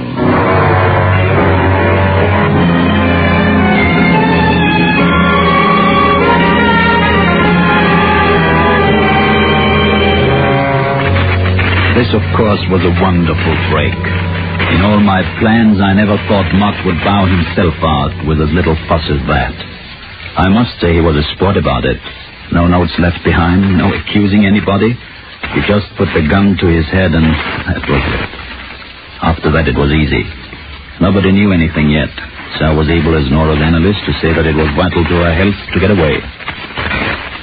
We left the very night and were married in Yuma 6 hours later. And we stayed away just traveling around for nearly 6 months. But Nora had the big house and everything back home, so of course finally we went back. I'd forgotten all about the x-rays I told Nora to have taken. They were nothing but window dressing anyway. But the next day when I went downtown to close up my office...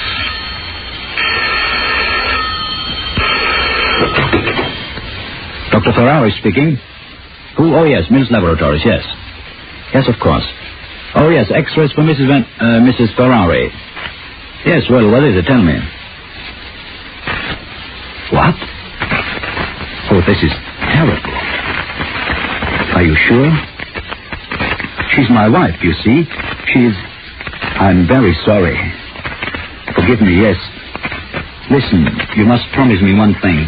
Promise me that you won't tell this to another living soul. Absolutely to no one. Do you understand that? Thank you very much. You might as well send them around to my house.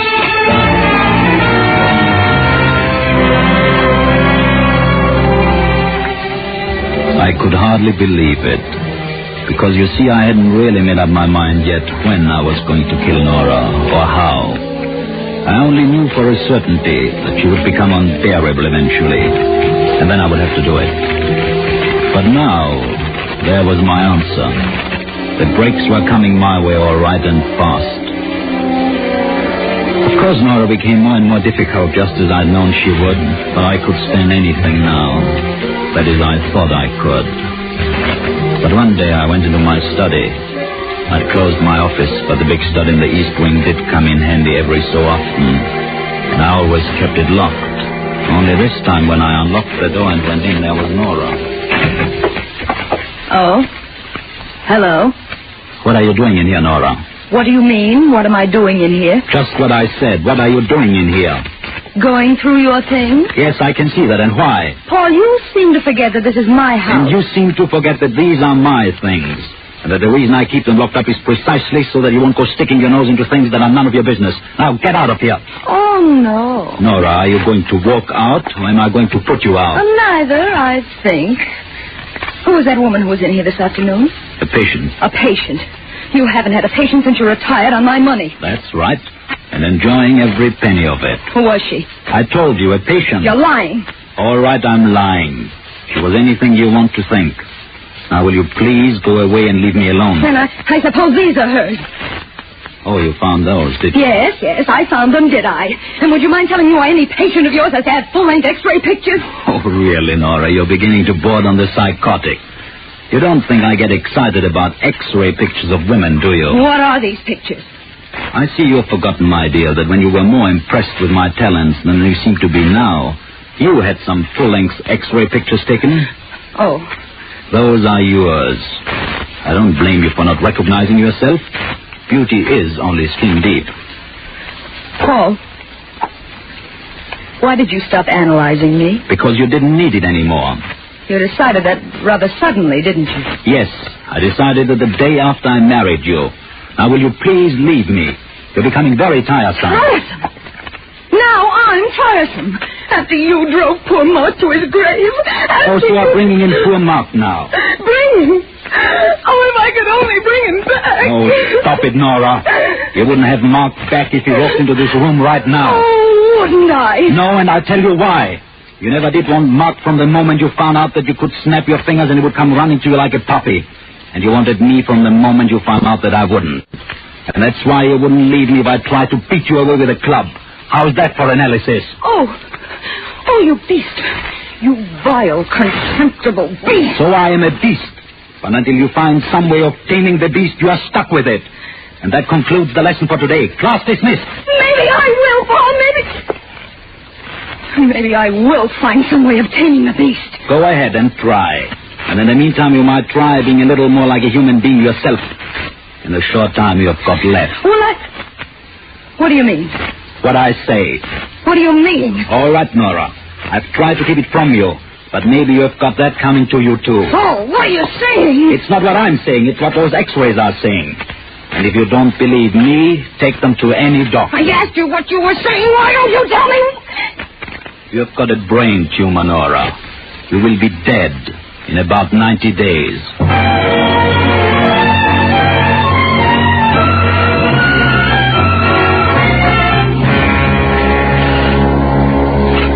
I suppose I shouldn't have told her, but I couldn't resist it. And I couldn't see that it would make much difference one way or the other. The laws in this state are pretty tight about a husband's share in a wife's property, and I was bound to get half anyway. And Nora had no relatives, so even if she tried to get nasty and leave the other half to the old ladies' home or something, I could always break the will. As a matter of fact, telling her seemed to do a certain amount of good, because suddenly she changed. For the first time since I'd known her, she had moments and even several days in a stretch of being genuinely kind and considerate and even affectionate. She wasn't suffering much, having violent headaches, but otherwise in pretty good shape, right up until the end.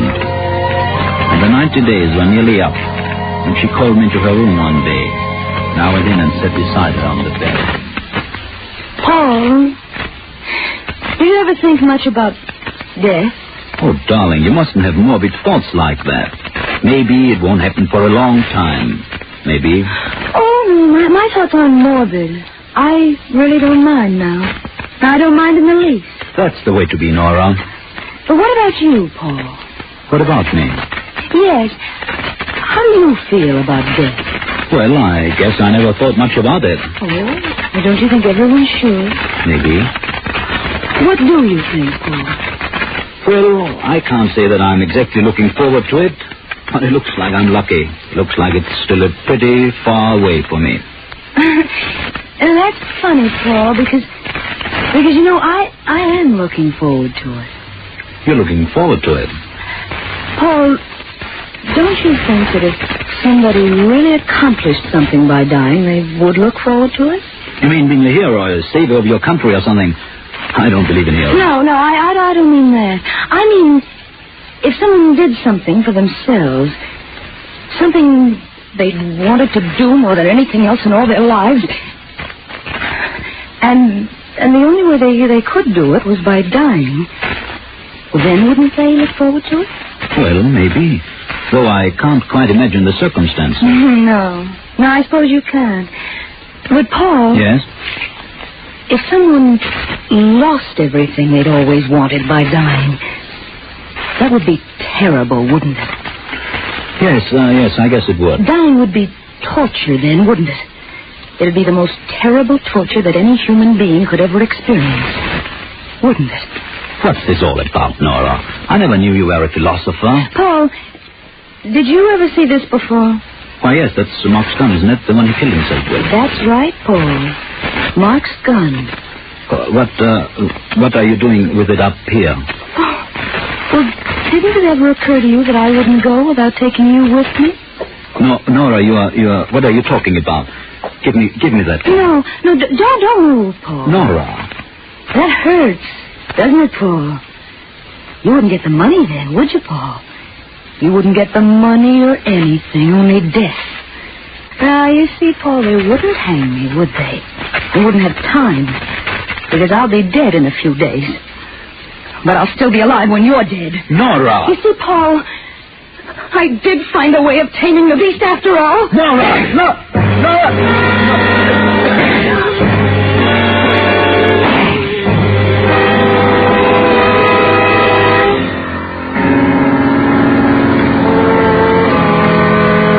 I'm going to die.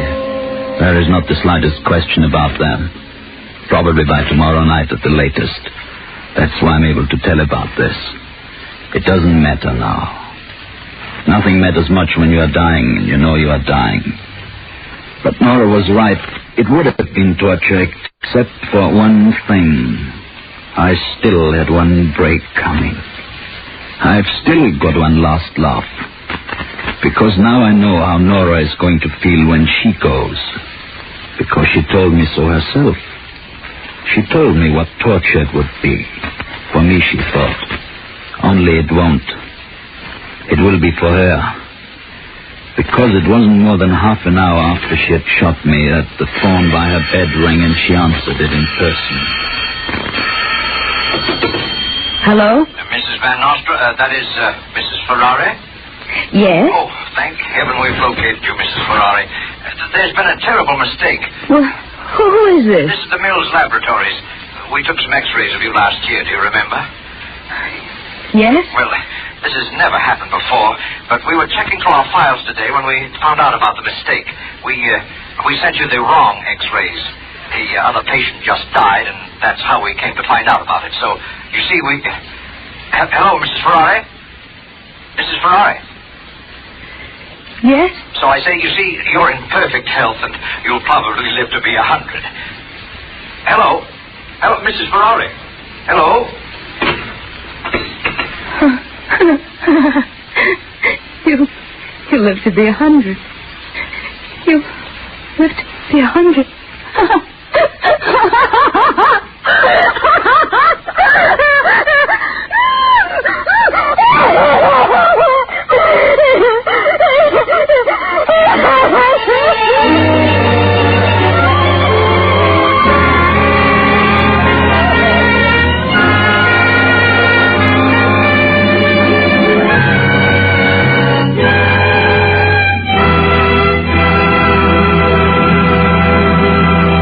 And so closes The Taming of the Beast, in which Roma Wines have brought you Miss Nancy Kelly and Mr. Helmut Dantine as stars of tonight's study in Suspense. Before our stars return to the microphone, let me say a word for Roma Wines, the sponsor of Suspense. Elsa Maxwell is world famous for her hospitality and her understanding of niceties of entertaining. Recently, she said, When friends drop in during the afternoon or evening, I find there is nothing more delightful than a glass of Roma California sherry. I serve Roma sherry frequently before dinner, too, and everybody welcomes it. Ideal for all occasions, with a glorious golden amber color that looks so tempting, and with a light nut-like flavor that always tastes so good. distinguished Roma wines, always delightful, always unvaryingly good, yet cost only pennies a glass. And the next time you use vermouth, sweet or dry, use Roma vermouth. Zestful, herb-flavored Roma vermouth is blended, mellowed, developed, and bottled in California with all the traditional winemaking skill of Roma wineries, yet surprisingly low-priced. Try Roma vermouth soon, won't you? This is Nancy Kelly. It's always a really great privilege and delight to appear on Suspense. And tonight I enjoyed particularly working with Mr. Dantine. And I should like you to know that in person he isn't at all the unscrupulous kind of villain that he played tonight. But I guess you'll know that he isn't all bad if you've seen him in his current picture for Warner Brothers, Hotel Berlin. Thank you very much, Miss Kelly. And allow me, ladies and gentlemen, to say in returning the courtesy that it's the greatest possible proof that Miss Kelly is a wonderful actress if she made you believe she was as evil and ruthless as she seemed to be in the play. And I will make a plug too, Nancy. I know you will like to see her in the RKO picture, Betrayal from the East. And I think we've just time to pass along this very important word from our government. The armed forces need more nurses. If you're a registered nurse under 45, please recognize this need. You can wire for information to the Surgeon General, U.S. Army, Washington, D.C., or call your local Red Cross chapter. And if you cannot now qualify as an Army nurse, your services are urgently needed in essential civilian jobs. Suspense is produced, edited, and directed by William Spear. Next Thursday, same time, Dane Clark will be your star of Suspense. Presented by Roma Wines, R-O-M-A, made in California for enjoyment throughout the world. This is CBS, the Columbia Broadcasting System.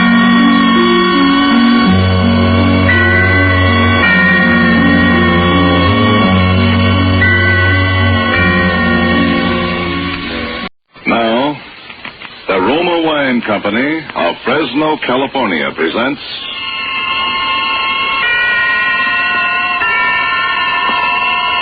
Suspense.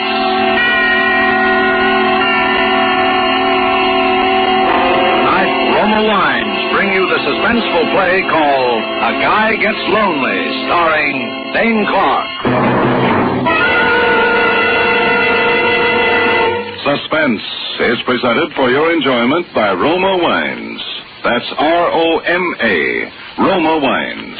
Those excellent California wines that can add so much pleasantness to the way you live, to your happiness in entertaining guests, to your enjoyment of everyday meals. Yes, right now a glassful would be very pleasant, as Roma Wines bring you a remarkable tale of suspense. And with a drama called A Guy Gets Lonely, and with the performance of Mr. Dane Clark as Eddie Lewis, Roma Wines hope indeed to keep you in suspense.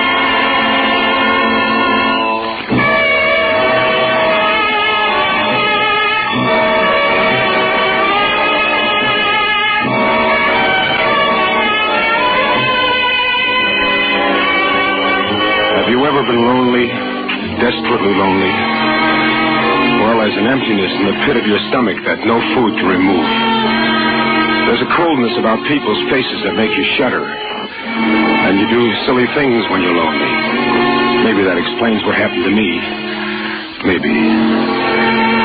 Anyhow, I was hanging around the shooting gallery in one of those Broadway penny arcades that night, one of those places where you can play a game of chess, get your fortune told, have 10 shots at Hitler, all 15 cents.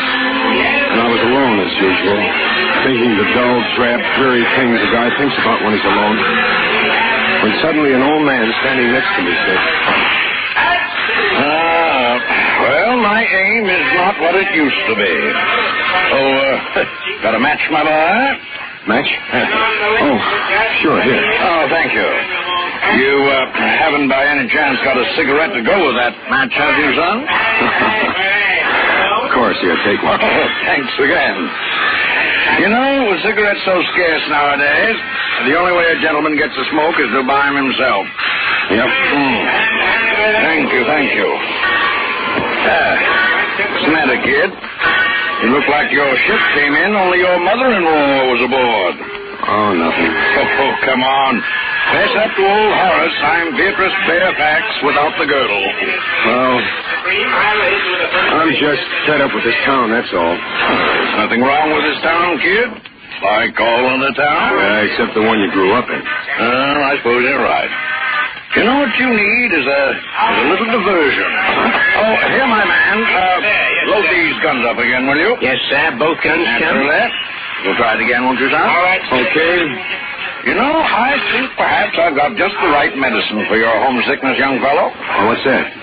A girl. A girl? Yes. Don't tell me you've never heard of them. Well, if you haven't, bless me. I don't want to be the one to tell you.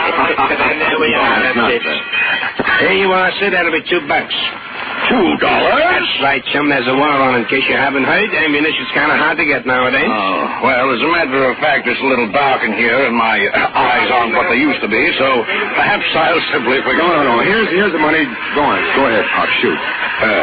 You wouldn't care to make a small wager on this, would you, my boy? As I say, my eyes... No, thanks. Well, as I was saying, son, I have a splendid idea. Now, tomorrow, being the Sabbath, my wife and I are bound for Minnewanka on a peaceful little fishing expedition. If you care to accompany us, there is a faint chance, just a faint chance, mind you, that I might round up a beautiful young lady who will make it a foursome. Well, wouldn't that be too much trouble? Oh, not at all, son. Meet me here tomorrow at 9. What do you say? Gee, that's swell, except... Except what? Oh, do you mind if I shoot first? No, go ahead. Except that I've never been fishing before in my life. Well, don't worry about it. Hey, your eyes aren't too bad. With a fish, the big thing is not so much your experience as your bait.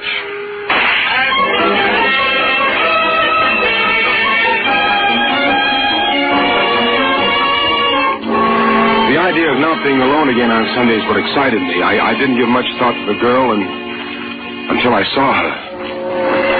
If you've ever seen a truly beautiful woman walking toward you, you'll know what I'm talking about.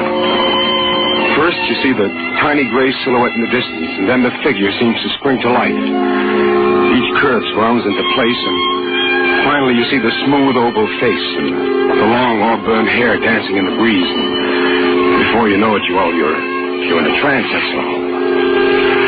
That must have been what happened to me when I first saw Jolie, because I don't remember much of anything until I heard myself saying, "Oh, hey, what's that?" A worm, Billy. You can't fish without a worm. Do I have to? Well, of course. As captain of this boat, I promise to bring in more fish than Horace. I order you to put that worm on the hook. No, it's shades. Rather gracefully, don't you think? That reminds me of a shimmy queen at a burlesque show. Oh. There. Oh. Now you did it. Keep your ugly. Now drop your line in the water. Okay. Well, where's the fish? Patience, lad, patience. The fish hadn't had a chance to read your biscuits yet. Well, if they could only see you, Jolie, I doubt if they'd bother with my line at all. Oh, your line isn't bad, Eddie. This is so bad at all.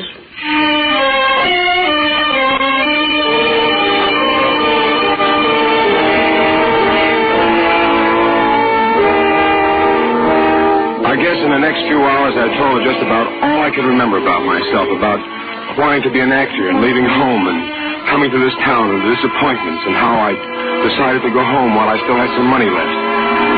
And how lonely I was. How terribly lonely I was. And before she left that night, she wouldn't let me take her home. I made a date for the next night. It's funny how quick you can get to feel that way about somebody when you're lonely. We met in the Astor lobby, and after we talked for a while... Well, for a slow starter, you certainly poured on in the backstage. No, please don't laugh, Jolie. I'm pretty serious. About what?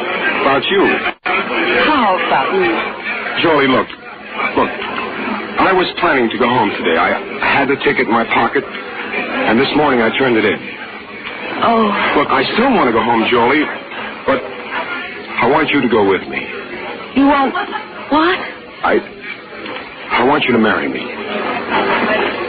Jolie? I heard. Well, You want an answer now? Yes. No, Eddie. Oh. I'm sorry. Well, is there somebody else? No, it isn't that, Eddie. It isn't anything you could possibly imagine. It isn't even that I don't love you, because maybe I do. Jolie. But you see, Eddie, I was going to ask you something tonight, too, and it doesn't stack up very well against what you asked me. Jolie, what? What? Oh, I know it's silly. We've only known each other for 48 hours, and it shouldn't matter, but... Oh, it doesn't matter anyway, no. Jolie, you've got to tell me. It's just an old, old story, Eddie. Such an old story that you probably wouldn't even believe it. That's the trouble. Look, I believe anything you told me. It's about my mother out west and how I support her and how she needs an operation, and... I was going to ask you for $1,000. Is that all? That's enough. Oh, Jolie, why did you put me through such a cold sweat for a little thing like that? It's pretty complicated. Oh, what's complicated about it? Look, Jolie. Look, here's a ring. It's all I've got right now, but I wish you'd wear it. Oh, it's beautiful. An old Samoan chief gave it to me when I was in Tahiti. Go ahead, look inside. To Eddie Lewis from Question Mark. Yeah, I had that engraved in it when I got back to the States. I never did know the old guy's name. Will you wear it? Eddie, I'll meet you here tomorrow for lunch. And if I'm wearing the ring, third finger, left hand, you'll know that I do. All right. Joey. Yes? Do you want the money now? No, Eddie, no. Not now.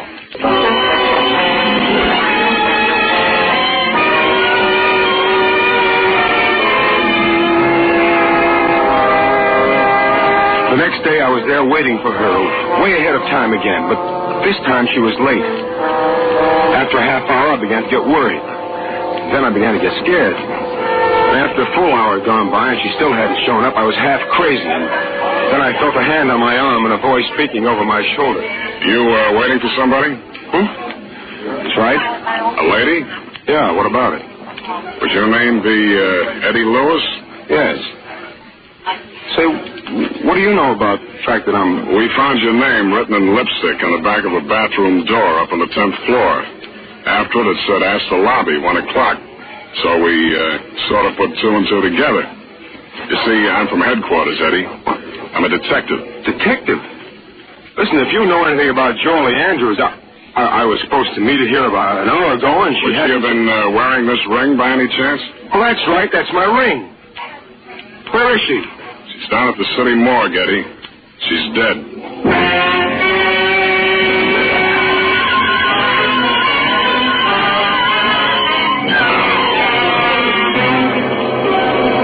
For Suspense, Roma Wines are bringing you as star Mr. Dane Clark, whom you have heard in the first act of A Guy Gets Lonely, a radio play by Don Paul Nathanson, which is Roma Wines' presentation tonight of Suspense.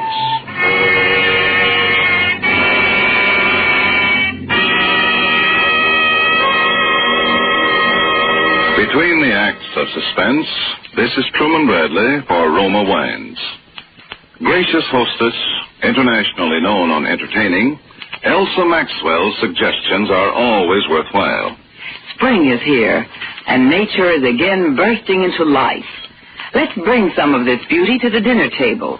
A centerpiece of spring flowers will brighten your table, and there's no better way to awaken winter-weary appetite than by serving cool Roma Burgundy with the meal. This glorious wine from California goes well with almost any food. So simple, and yet how charming.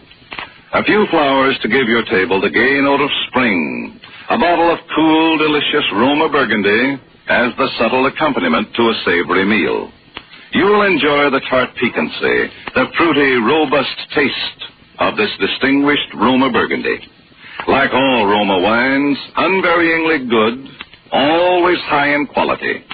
The result of selected grapes, slowly brought to perfection in California's choicest vineyards, gently pressed, then brought to fullest flavor by the ancient skill of Roma's famed wineries. Yet all this goodness is yours for only pennies a glass. Remember, more Americans enjoy Roma than any other wines. R-O-M-A, Roma Wines. And now Roma Wines bring back to our Hollywood soundstage Dane Clark as Eddie in A Guy Gets Lonely, a play well calculated to keep you in suspense.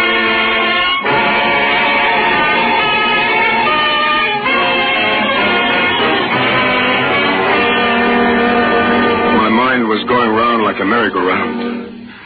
Having an old moocher like Horace walk up out of a clear sky and introduce you to a girl like Jolie. Proposing to her after only 48 hours.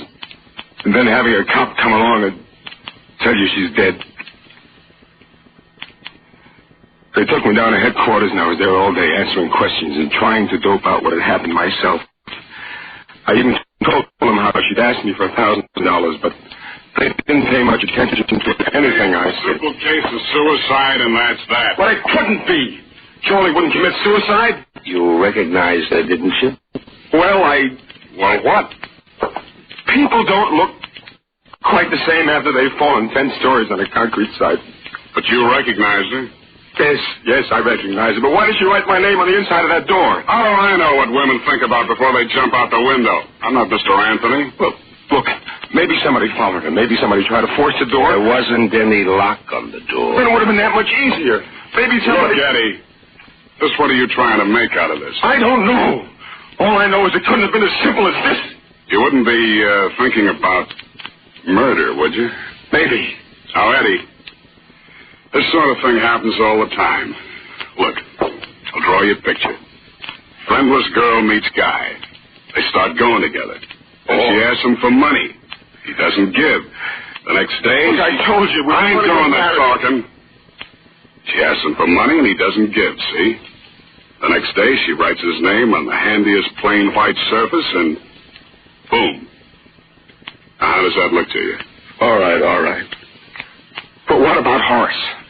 Have you tried to trace him? Yeah, sure. We tried to find Horace. Only we didn't. Mainly on account of he doesn't exist, if you ask me. I talked to him, I tell you. He introduced us. You don't have to go that far to explain how a man meets a girl nowadays, Eddie. Look, he did introduce us. He was an old man, white hair, with a shooting. And he has a hobby of introducing guys to beautiful gals, and nobody knows where he lives. Oh. And the only time you ever met him was in the penny arcade that's so busy they wouldn't remember George Washington being in there. That and the time you were seen together by a couple of lake trout. Oh, cut it out, will you, son? All right, go on home, Eddie. I wouldn't leave town just yet, though, if I were you. All right. And, Eddie. Yeah? I wouldn't push that murder theory too far, either. Why? Because you know who's the only possible suspect for murder? That's right. You.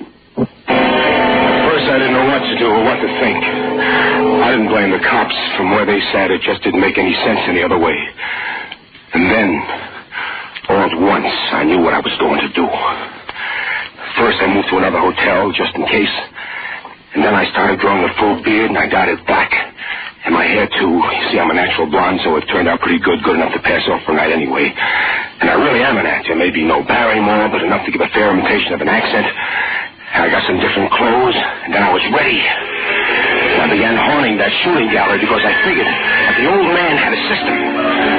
But after about 3 weeks, I'd just about given up hope.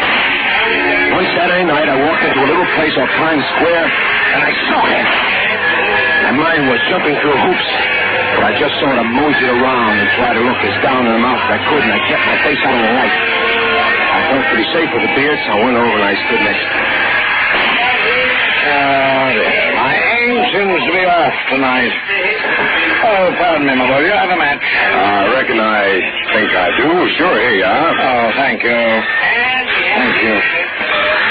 My boy, like to try your skill at the shooting gallery? Perhaps a little wager? Oh, no, thanks. I had about enough shooting to last me a lifetime. I just came back for 2 years in the South Pacific. Oh, so that's where you got the beard. A bunch of us fellas down there grew them, and I promised my kinfolk I'd let them see it before I shaved it off. Well, I'm not so sure I would shave it off. It's mightily becoming to you. Tell me, where are your folks? Texas. Got a mighty nice little ranch of my own down there. Oh, I sure miss it. Kind of lonely, huh? Oh, you all can say that again, mister.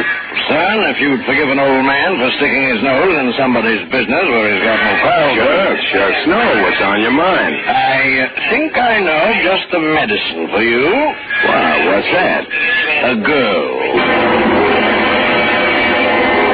That was it. That's what I've been waiting for. At first, I thought of taking the old devil out in the alley and sweat that out of her right then and there. But then I thought, no. There'll be a girl. I want to have a talk with that girl. And in the meantime, the old man was going on about that fish. You see, if you really care to join us, my boy, I think I can promise you a very pleasant afternoon. Well, I reckon I couldn't do that. Perhaps if you could make it tomorrow night. Well, now that might be arranged. Where would you like to have us meet you? Couldn't you just sort of give me the young lady's phone number till I was fixing the call? Well, I'm afraid, you see, this particular young lady doesn't have a phone. Well, don't think I'm not downright grateful, mister, or that I wouldn't enjoy your company, but... you'd rather be alone. Shucks, don't get me wrong. I'm no wolf or nothing like that. But, well, when a fella has his first date with a gal in more than 2 years, well, maybe you can't understand what that means, but... I think maybe I get the general idea, son. I'll just tell her to look for a handsome Texan with a beard. Can you be there tomorrow night at 8 o'clock? Calculator sure can. Well, then, my boy, you've got yourself a date.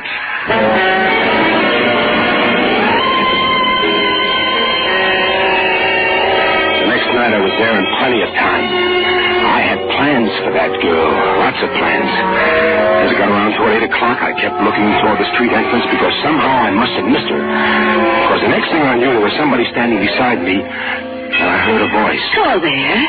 I'm Joyce Ireland. It seemed as though minutes went by before I was able to say a word, and if it hadn't been dark where I was sitting, she couldn't have helped but see that something was wrong, because the girl was Joy. My Joy, who was supposed to be dead. The Joy that I'd seen myself, what was left of her lying on a marble slab at the city morgue.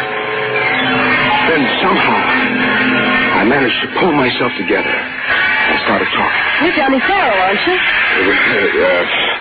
That's right. It was sure mighty nice of you to come. Oh, that's all right. I wasn't doing anything. Is there anything in particular you'd like to do now? Well, nothing in particular. I thought maybe you'd like to go dancing or something like that, Only what? Well, I discovered a terrible thing just before you got here, Miss, ma'am. You can call me Joyce. You see, I left my wallet up in my hotel room. Oh. If you all wouldn't mind stopping there with me for a moment while I pick it up, then we could... And I suppose while we're up there, I can look at your etchings, No, man. I ain't that kind. Honest, I ain't. But if you don't want to go... Well, what's the difference? Come on, let's go.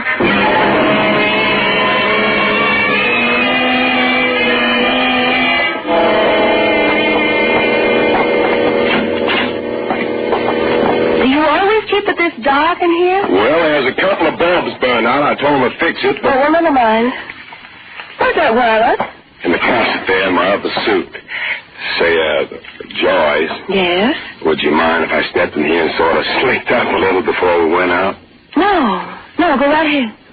I went into the bathroom and got out my razor. My plans were still the same. I excused myself a minute before we came upstairs, and I made a phone call I'd planned to. There were a couple of little extra flourishes to be added on now that I hadn't figured on before. First, I shaved off my beard, and then I went to work on the hair dye with some rubbing alcohol. It came out pretty easy. I was almost ready when I heard her voice from the next room. Johnny? Yes? I think maybe I'd better go home. You mean you reckon you don't want to go out with me? Oh, it isn't you, Johnny. Well, what is it? Don't think I'm crazy if I tell you. No, I won't. What is it? Well, you sort of remind me of someone. Who? Oh, it's just someone I used to know. Well, Joyce, I'm all ready to go now. Well? Only first I thought maybe we'd better have a little more light on the subject. I thought you said you didn't have any... Hello, Jolie. Hetty. That's right. Hetty, You thought I'd never catch up with you. All right, Jolie, all right. Jim. What? Come on, talk fast. Who was that other girl, the one they thought was you, the one who's dead? Well, she was my sister. Your sister? What happened to her? I don't know. No? What kind of a racket are you and the old man running anyway? Well, sure, He's my father, Eddie. He's my stepfather, anyway. Oh, that's nice. That's very nice. Keeps it all in the family. Oh, Eddie, you can think anything you want to. Nothing could be quite bad enough, but... Oh, please believe me, I wasn't playing any games with you. No. That's why I sent Evelyn that day. She was my sister. I gave her your ring so you'd know she really came from me. I just couldn't face you myself. Face me with what? With what Horace and I'd planned to do to you. The old shakedown, huh? Yes, I guess so. Evelyn was horrified anyway when she got wind of it. She was a funny girl. She belonged to one of those religious sects, and she said we'd have to atone for our sins and be punished. And now Well, maybe you better start from the beginning. That's about all. We're awfully hard up. Mother really was sick. And I borrowed some money once from a man I'd met. And I paid her back that time, but I gave him Horace ideas. He wheedled and threatened and said our mother might die. And well, I had a couple of pretty raw deals pulled on me out here. And I just didn't care much, I guess. That is, till I met you. So you sent your sister to me to confess all, and she jumped out of the window instead. Is that what you think happened? I don't know. Well, why did you tell me what you know then? Well, I wouldn't have brought Evelyn back to life. And the Horace said we'd all go to prison. And if your mother didn't know what was going on, it would have broken her heart. Yeah, but you went right back at it again. Well, Horace said if he had just a little money, he'd go away. He'd leave us alone and go back east. And I was supposed to be the next victim, as Johnny Farrell with a ranch in Texas. No, Eddie, no. Not after I met you. No. You were before, were you? Oh, Eddie. Maybe if you knew a little more about what a girl is up against in this town, you'd understand why. What was that? Telegram. Telegram? Oh. Yes, I had a hunch about you, my boy. Horace. You won't. Don't try anything foolish. I'm quite expert with this little gun, as you may recall, my boy. I suggest we close the door and have a nice, quiet talk, just between ourselves. That's better.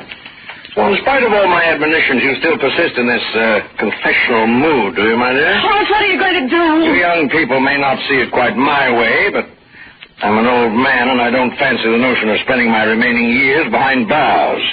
It's quite a penalty for extortion, you know. You're telling me. So I'm afraid there's going to be a little accident up here. Something like the accident that happened to poor Evelyn. So you did kill her? Well, technically, yes, I did assist her through that window. She insisted on making a scene. Evelyn was excitable, you know. Really not quite normal. Horace, you're mad. Now, my dear, I want you to write a little note. I see there's paper and pen over there on the desk. You'll say, darling, forgive me, but it will be best this way for both of us. Sign your name. You must be mad to think I'd do such a thing. You wouldn't like to see me kill your lover here, would you? Oh, yes, these old eyes can still tell love when they see it. Joey, look, don't do it. Can't you see he's going to kill us both anyway? Horace, will you promise? Of course I will. That's it, my dear. Write it down just as I told you. There's only one thing with all this, Horace. You want to know what it is? Naturally. I've already called the police. They're waiting for me in the lobby right now, and if I'm not down there in about 5 minutes, they'll be up here. Oh, dear, that is embarrassing, isn't it? Isn't it? I think perhaps you'd better get on that phone, my boy. Give directions for the officers to go away immediately. Say that you no longer have any need of them. Well, all right. Well, desk. You know those two men who are waiting in the lobby for me? Well, tell them to get up here as fast as they can. Joey!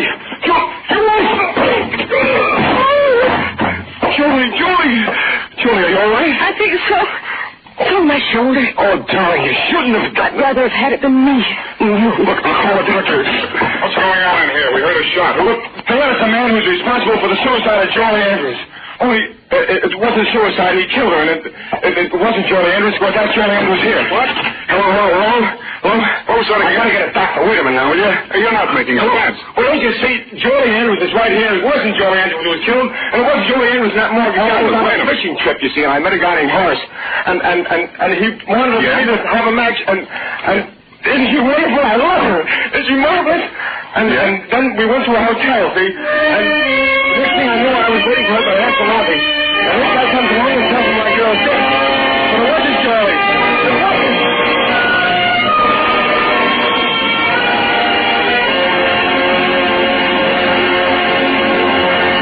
And so closes A Guy Gets Lonely, in which Roma Wines have brought you Mr. Dane Clark as star of tonight's study in Suspense. Before our star returns to the microphone, let me say a word for Roma Wines, the sponsor of Suspense. Elsa Maxwell is known the world over for her great charm as a hostess. Now, here's a brief message from this noted authority. It is always a gracious act of hospitality to serve a glass of distinguished Roma wine. I suggest you try Roma California Tokay, a wine of unusual versatility, enjoyable anytime, before or after meals. I serve it frequently with dessert or coffee.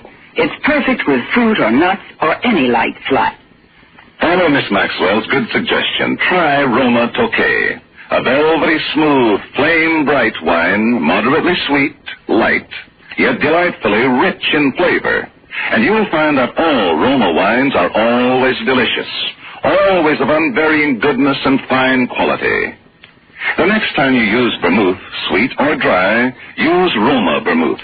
Zestful, herb-flavored Roma vermouth is blended, mellowed, developed, and bottled in California with all the traditional winemaking skill of Roma wineries, yet surprisingly low-priced. Try Roma vermouth soon, won't you? This is Dane Clark. That I enjoyed appearing on Suspense goes without saying, all of us do. The next week's show sounds like it'll really be swell. It's a story written by one of the really great contemporary masters of the art of suspense, Dashiell Hammett. And starring in it will be two of your favorite Hollywood people, John Payne and Stuart Irwin. I'll surely want to catch that next Thursday. I know you will, too. Suspense is produced, edited, and directed by William Spear. Dane Clark appeared through the courtesy of Warner Brothers and will soon be seen with Dennis Morgan in their production, God is My Co-Pilot. Ladies and gentlemen, next Thursday, same time, John Payne will be your star of Suspense. Presented by Roma Wines, R-O-M-A, made in California for enjoyment throughout the world.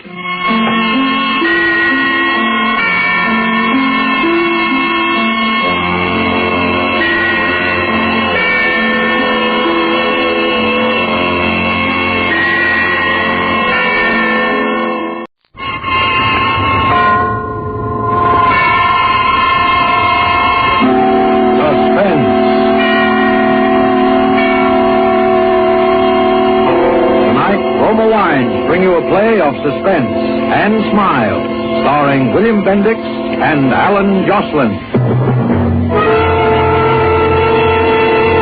Suspense is presented for your enjoyment by Roma Wines. That's R-O-M-A, Roma Wines. Those excellent California wines that can add so much pleasantness to the way you live, to your happiness in entertaining guests, to your enjoyment of everyday meals. Yes, right now a glassful would be very pleasant, as Roma Wines bring you a remarkable tale of suspense. And with Raymond Chandler's satirical suspense tale, Pearls Are A Nuisance. And with the performances of William Bendix and Alan Jocelyn, Roma Wines hope indeed to keep you in suspense. Quite true, I wasn't doing anything that morning except looking at a blank sheet of paper in my typewriter and thinking about writing a letter. It's also quite true that I don't have a great deal to do any morning, but I like not doing anything. It gives me something to do. And I don't like telephone calls that interfere with it. That's why I have two telephones, one a public phone that I can ignore, and the other a private phone, which I'd better answer if I know what's good for me, and I do. What did you say, darling? Oh, I said good morning, dear. How are you, darling? Busy? Yes and no. Mostly no. Why? Somebody has stolen Mrs. Penruddock's pearls, and I want you to find them. Possibly you think you have the police department on the line. This is the residence of Walter Gage. Walter Gage speaking. If you aren't out here in less than half an hour, you'll receive a small parcel by registered mail containing a diamond engagement ring. I'll tell Mr. Gage when he comes in.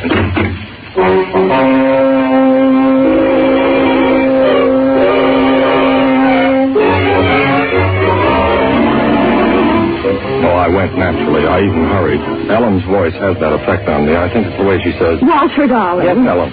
Mrs. Penruddock's pearl necklace has been stolen. So you said on the telephone my blood pressure remains normal? It's a string of 49 matched pink pearls that Mr. Penruddock gave his wife on their golden wedding anniversary. Only 49 pearls for 50 years of marriage? Wonder which was the bad year. Oh, shut up, darling. Yes, dear. The worst part of it is the pearls are false. False? Evidently they're all bad years. Don't be silly, Walter. The pearls were real enough when Mr. Penruddock gave them to her. The fact is, she sold them and had copies made. Those copies have been stolen. You've got to get them back, Walter. What does it matter if they're false? Well, she's terrified that the thief will blackmail her when he finds out they're only imitations.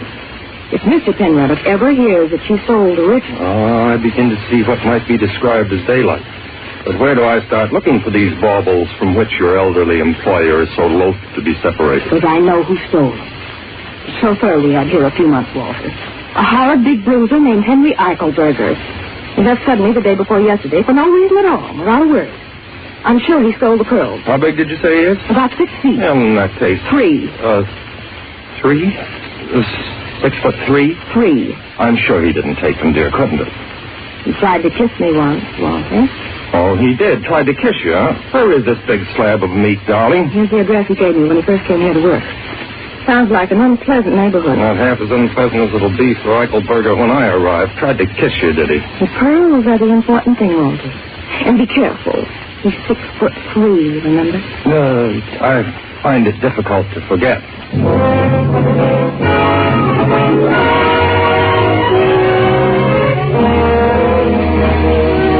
Eichelberger's address proved to be a seedy-looking hotel upstairs over a Chinese laundry. At the head of the stairs, the door marked manager. I rang the bell. Pull up, Bud. Roll. I'm not inquiring for a room. I'm looking for one Henry Eichelberger, whom I'm informed lives here. If he does, he ain't registered. That, as of course you know, is contrary to the law. A wise guy, hey. Down the hall, Jack. 218. Have the kindness to show me the way.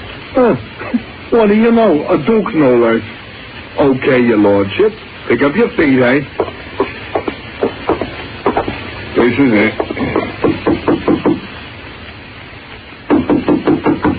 He's out. Have the goodness to unlock the door. I wish to go in and wait for this Eichelberger. In a pig's valise. Who do you think you are, Jake boy? I wouldn't call me names if I were you. You wouldn't, hey? Well, that just shows the difference between you and me, because I would. You want to make something out of it, hey? Yes. What? Oh. Hey, that wasn't fair. You got 20 years on me, hey? Well, open the door, hey? I have no time to argue with you. $1. $2, and I won't even tell Eichelberger when he comes in, hey? That is a deal. Brother, you can, hey? I'll say that for you, hey? Thanks, hey. Here's your money. If you hear any noises later on, ignore them. If there's any damage, it'll be paid for generously. I hope you know what you're doing, hey?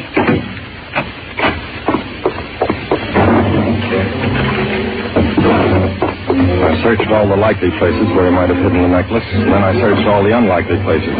No necklace. Then I heard approaching footsteps.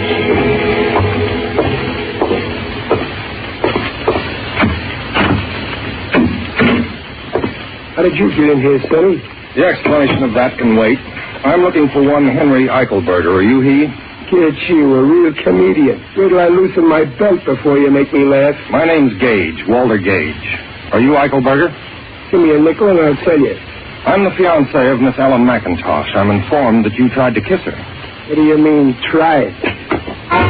I hit him rather severely on the left eye. Then the right. And I gave him a crushing uppercut to the jaw. He looked at me with an air of patient resignation and then hit me.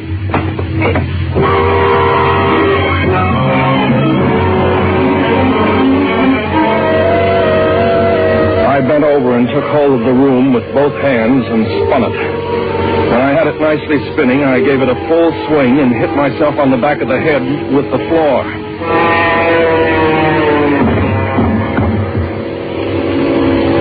I believe I lost consciousness at about this point. At any rate, I was no longer aware of the time of day.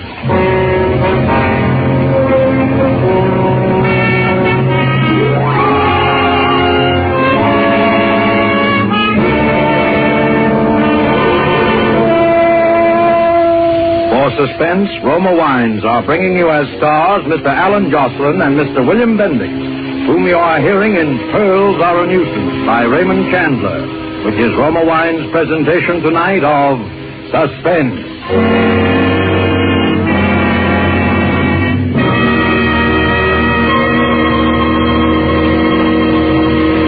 Between the acts of Suspense, this is Truman Bradley for Roma Wines.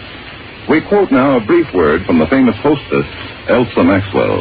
The delicious flavor of tender broiled chicken, the succulence of spring lamb garnished with mint leaves, deserves the matchless flavor complement of Roma California Sauterne. This delicate wine, pale gold in color, delightful in bouquet, is a delicious flavor mate with fish or fowl. Yes, just as the musical conductor blends the tones of different instruments, so the knowing hostess can combine the flavors of food with wine. Each glassful of Roma Sauterne is alight with Roma's rich heritage in winemaking.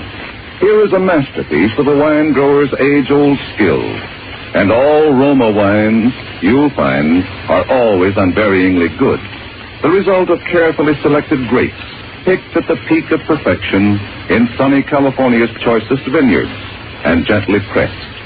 Then the natural juices are stored and guided with the ancient skill of Roma wineries to full goodness. Roma wines do not vary, are always high in quality, yet cost only pennies a glass. More Americans enjoy Roma than any other wines. R-O-M-A, Roma Wines. And now Roma Wines bring back to our Hollywood soundstage William Bendix as J. Henry Eichelberger and Alan Jocelyn as Walter Gage in Pearls Are A Nuisance, a muscular drama replete with situations well calculated to keep you in suspense.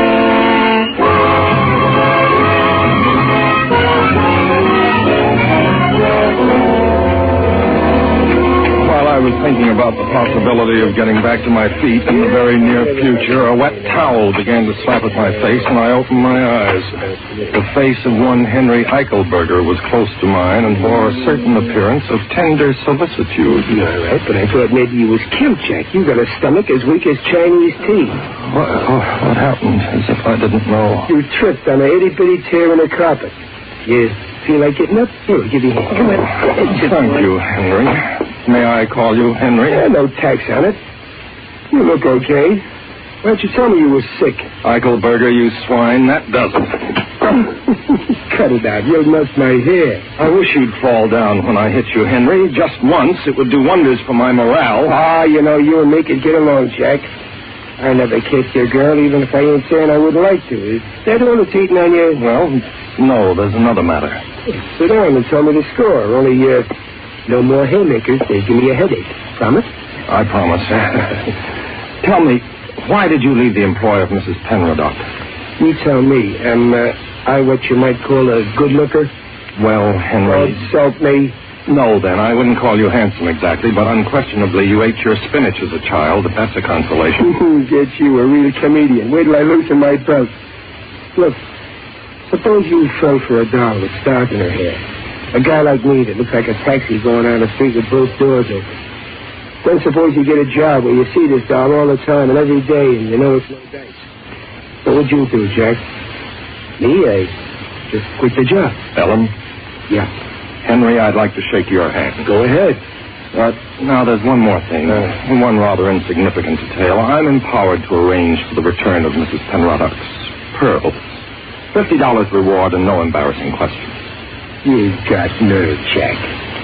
So you think I stole some marbles and I'm sitting around here waiting for a flock of dicks to swarm me? The police have not been told, Henry, and you may not be aware, but the pearls are false.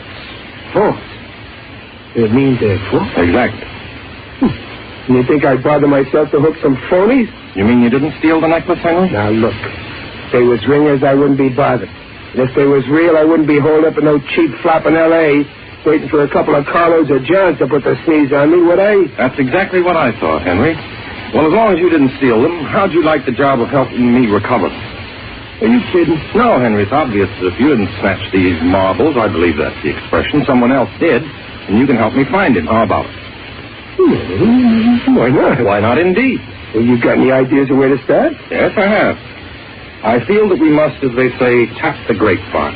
When a string of pearls is stolen, all the underworld must be seething. Maybe you got right, but this underworld that's doing all this season ain't going to seethe much over a string of grass beads. I might punch you. I am thinking, Henry, that the underworld probably has a sense of humor. And the thief who went to the trouble of stealing some worthless trinkets would be the butt of considerable coarse jest. There's the knuckles of an idea in that. I would say something like that could get around the pool rooms and start a little wholesome chuckling, all right? Yes, all we need to do is to locate a reliable crook. Oh, there's a key named Lou Scandizzi that runs the Blue Lagoon downtown. Might be interested in some marbles. But he don't like being asked questions. He sounds dangerous. Yeah, we'll turn him inside out and take a look at his liver. Very well. Let us go and beard this Scandizzi character in his malodorous den. Yeah, let us go and leave us do what you said.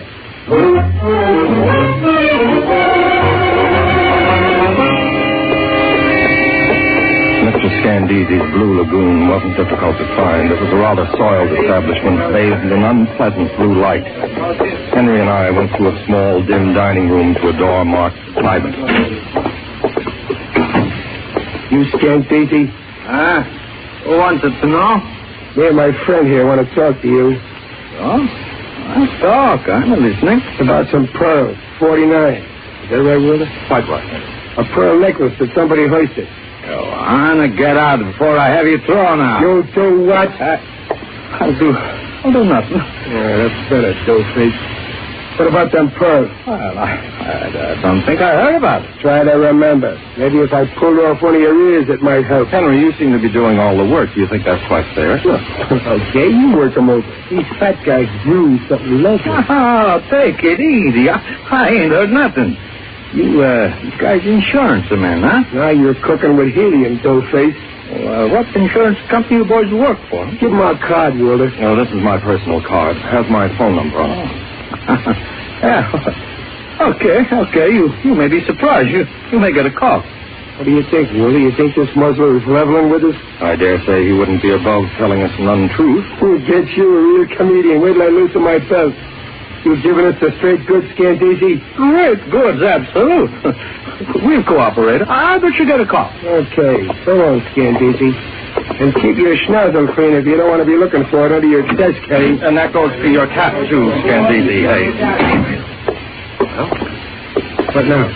I think we've done an adequate day's work, Henry. The procedure would seem to be for me to go home and wait for the telephone to ring, bearing glad tidings from the underworld. What about me? I would suggest that you wend your way homeward also. Here's my private number. Call me in the morning. Okay. See you tomorrow.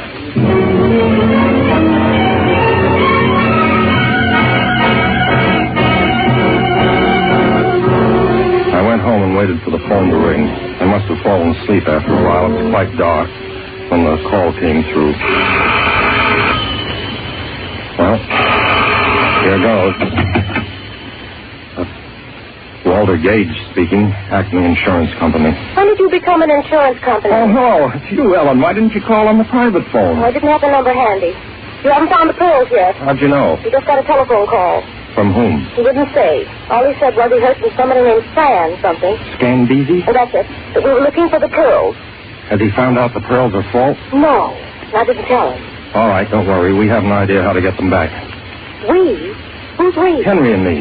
Henry? Henry who? I go birder. I've hired him to help me find the pearls. Are you out of your mind? Didn't Henry take the pearls? Of course not. He only left because he was in love with you. Oh, Walter, that big brute. How could you say such a thing? Ellen, I thought you'd be flattered. Flattered? I never want to speak to you again, Walter Gage. Goodbye. Ellen.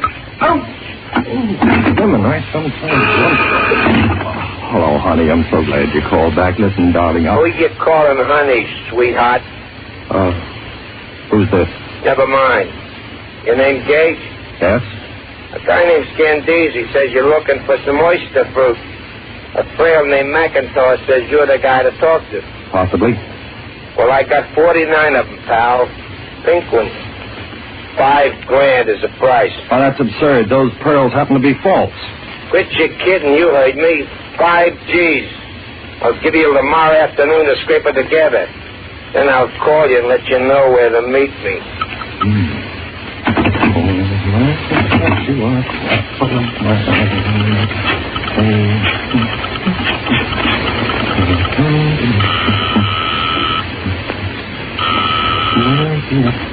Hello?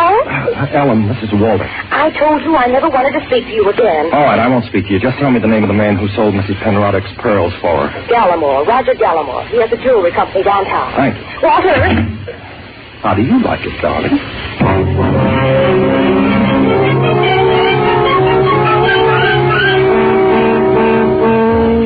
I was beginning to see the light. The next morning, I went to see this Mr. Gallimore. He was a tall, pink man of about 70, and he listened to my narrative of events with considerable interest. 5,000 seems like a good deal for a string of false pearls. Yes, indeedy. And you know what I think, Mr. Gallimore? What, Mr. Gage? I believe that the pearls are in fact real. You're a very old friend of Mrs. Penroddick. Perhaps even a childhood sweetheart. When she gave you the pearls to sell, you didn't sell them, Mr. Gallimore. Instead, you gave her $20,000 of your own money and returned the pearls to her, pretending they were imitations of the original necklace. Son, you think a lot smarter than you talk. I try very hard, Mr. Gallimore. And I'm correct? Embarrassingly so, Mr. Gage. Pearls are real. Now, what would you like me to do? Give me $5,000 with which to get them back.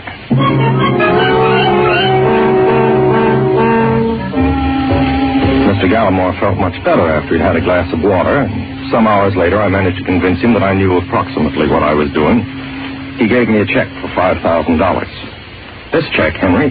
You mean he gave it to you? 5,000 fish, just like that? You have said it. Well, I'll be a Mickey Finn at a woman's club lunch. Kid, you got something with that daisy chain chatter of yours. Thank you, Henry. At any rate, all that remains now is for the phone to ring. Aha. You can say that again. Very well. Aha. Hello? Gage? Yes, who's this? Guess. You got the dough? It's in my pocket at this exact moment. If I have any assurance of honorable treatment, I'm prepared to go through with it. Oh, you get the marbles, okay? We're in this business a long time, and we can't afford the wealth. If we did it, it'd get around, and nobody would play with us. I understand. What are your instructions? Tonight at 8 sharp, you'll be at Pacific Palisades. You got that? Yes. At the end of the dirt road, corner of Sunset and Corona Del Mar. Be there at 8 sharp. And come alone, and no guns. No funny business, no smart work, and no slip-up, nobody get hurt. That's the way we do business. Very well. Oh, one last thing. Where did you get my phone number from, Scandisi? Who else? 8 o'clock then. And no tricks. That is very interesting. What? The telephone? Yeah. Hooray for Alexander Graham, what's his name? But what did the guy say? Yes. It's all arranged, Henry. I'm to meet them tonight, all by myself, and give them the money. Well, by yourself, huh? Get you a real comedian. Wait till I loosen my belt. They'll take the dough and leave you laying there, bleeding all over yourself, and they'll still have the marbles. I ought to go with you. Henry, it's my duty, and I must brave these monsters and human guys alone and unattended. Of course, I do have a big car, and you could hide on the floor under a rug. It's a cinch. But maybe... Walter, the only thing wrong with you, as far as I can see, is you got holes in your head. All I'm trying to do is keep you from getting another one.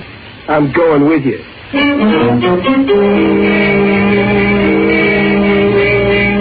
it was settled.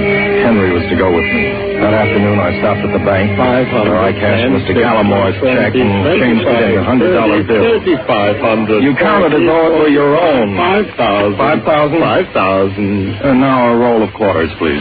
Roll of quarters, please. There seems to be an echo in here. Leave them in the wrapper. Ooh, quite heavy, aren't they? Yes, aren't they?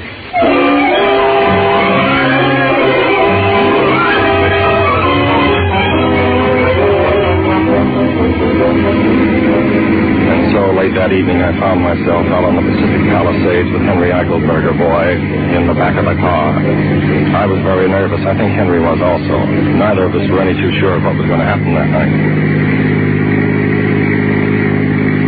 Oh, me back. What's the matter, Henry? Aren't you comfy back there? Oh, I'm comfy, all right. Only my heater keeps digging into me. Ain't we there yet? Well, we're getting close. Stay down. This is business.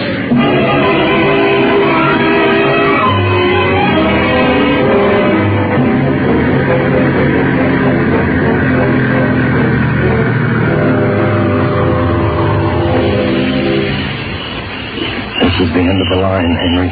Be careful. They're probably watching me. Okay. What's that?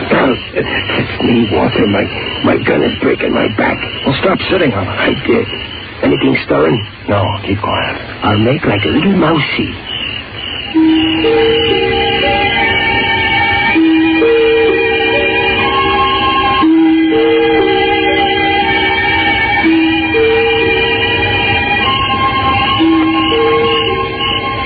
Don't you think we've waited? Don't you think we've waited long enough, Henry? Well, we've only been waiting 15 minutes. You sure this is the place? Yes, of course. Well, let's get out of the car and see if anybody shoots at us. Then we'll know if somebody's around. Well, that seems to be the difficult way of finding out, but let's try it. I personally feel sure that there's no one here but you and I.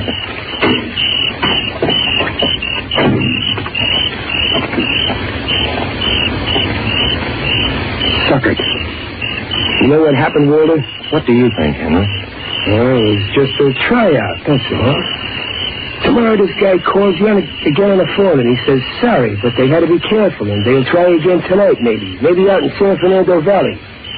And the price is now $10,000 on account of their extra trouble. I ought to go back and twist that Scandisi so he spends the rest of his life looking up his left pants leg.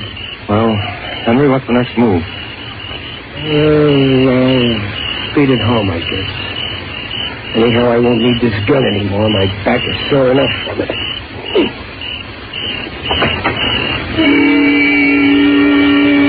We stood there and looked at one another, Henry and I. He doubled his hands into fists and shook them slowly in his sadness. I, too, was melancholy. In the brief time I'd known Henry, I'd grown very fond of him. Yeah, that's it, all right. Nothing else to do but beat it on home. That's all that's left to us. I took my right hand out of my pocket. I have large hands. In my right hand nestled the roll of quarters I'd gotten from the bank that morning. My hand made a large and heavy fist around them. Henry didn't notice. What are you looking at me so funny for, Walter? I just wanted to say good night, Henry. You had 2 strikes on me. This is the big one. I don't get it. He got it then. My fist with nearly a pound of metal in it caught him squarely on the jaw. For a moment he wavered back and forth on his feet, and then... Henry Eichelberger lay motionless on the ground, as limp as a rubber glove.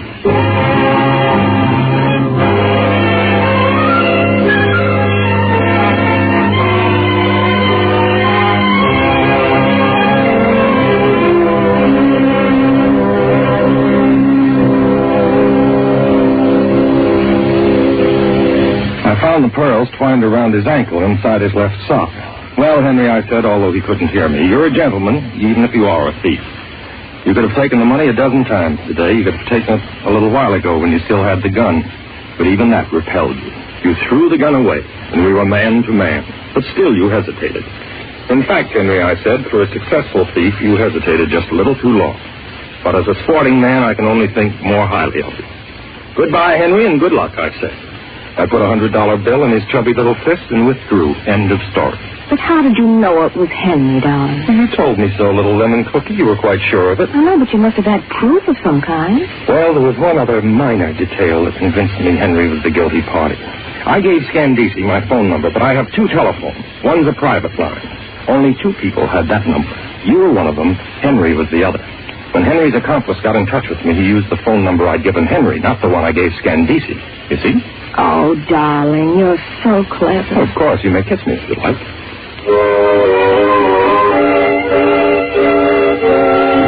A few months after Ellen and I were married, we received a letter postmarked Honolulu. It was from Henry. My dear Walter, I have only just received the joyous tidings that you and Ellen are embarked upon the happy tide of holy matrimony. I am so glad for you.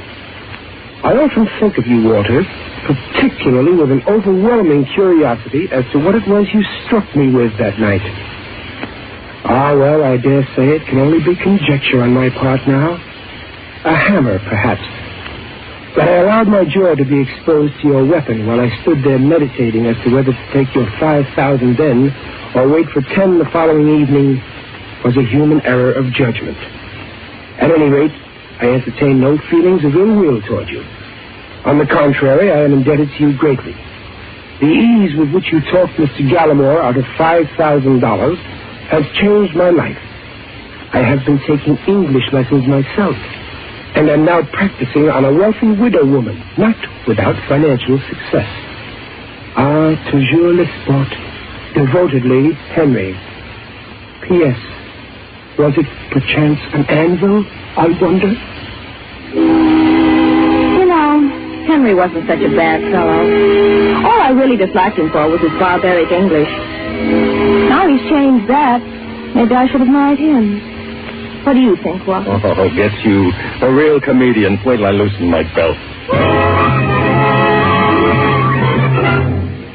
And so closes Pearls Are A Nuisance, in which Roma Wines have brought you William Bendix and Alan Jocelyn as co-stars of tonight's study in Suspense.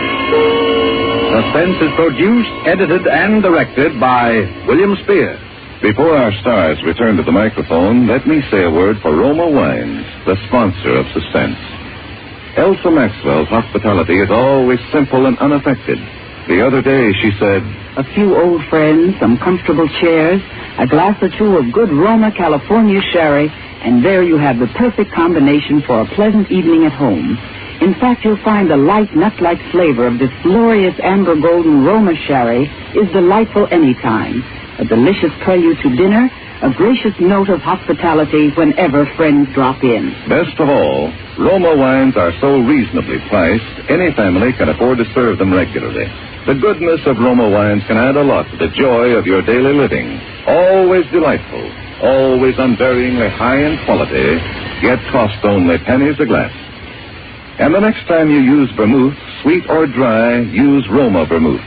Zestful, herb-flavored Roma vermouth is blended, mellowed, developed, and bottled in California with all the traditional wine-making skill of Roma wineries.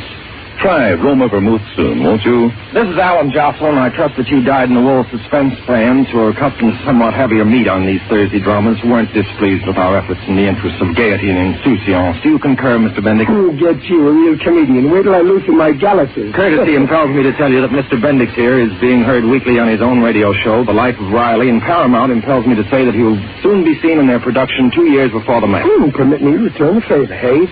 Alan Jocelyn is soon going to be seen in the 20th Century Fox 30th anniversary production, Colonel Effingham's Race. Thanks, Bill. No, not at all, not at all. Next Thursday, you will hear John Payne and Stuart Irwin as stars of Suspense. Presented by Roma Wines, R-O-M-A, made in California for enjoyment throughout the world. This is CBS, the Columbia Broadcasting System.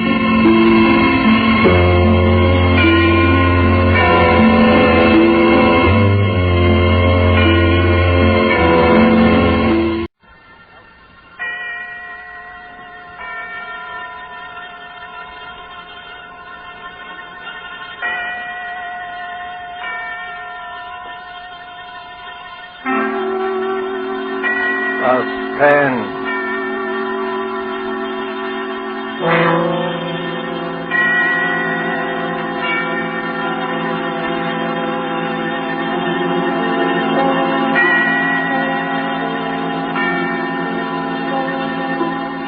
This is the Man in Black, here again to introduce Columbia's program, Suspense.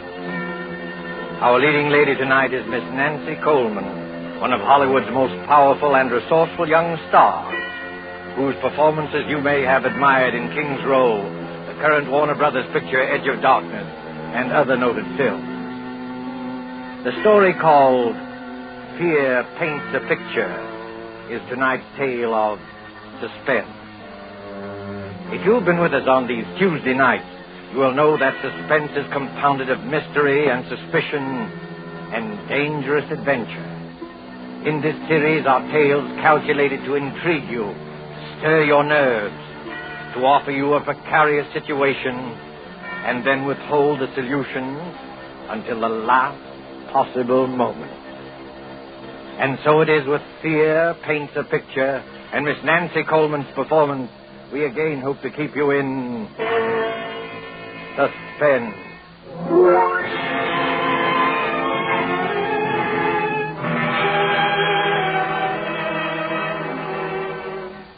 There is a picture hanging on a wall. You look at it casually. An extraordinary picture, you will say, skillfully done. Look at those fine brushstrokes, those superb colors.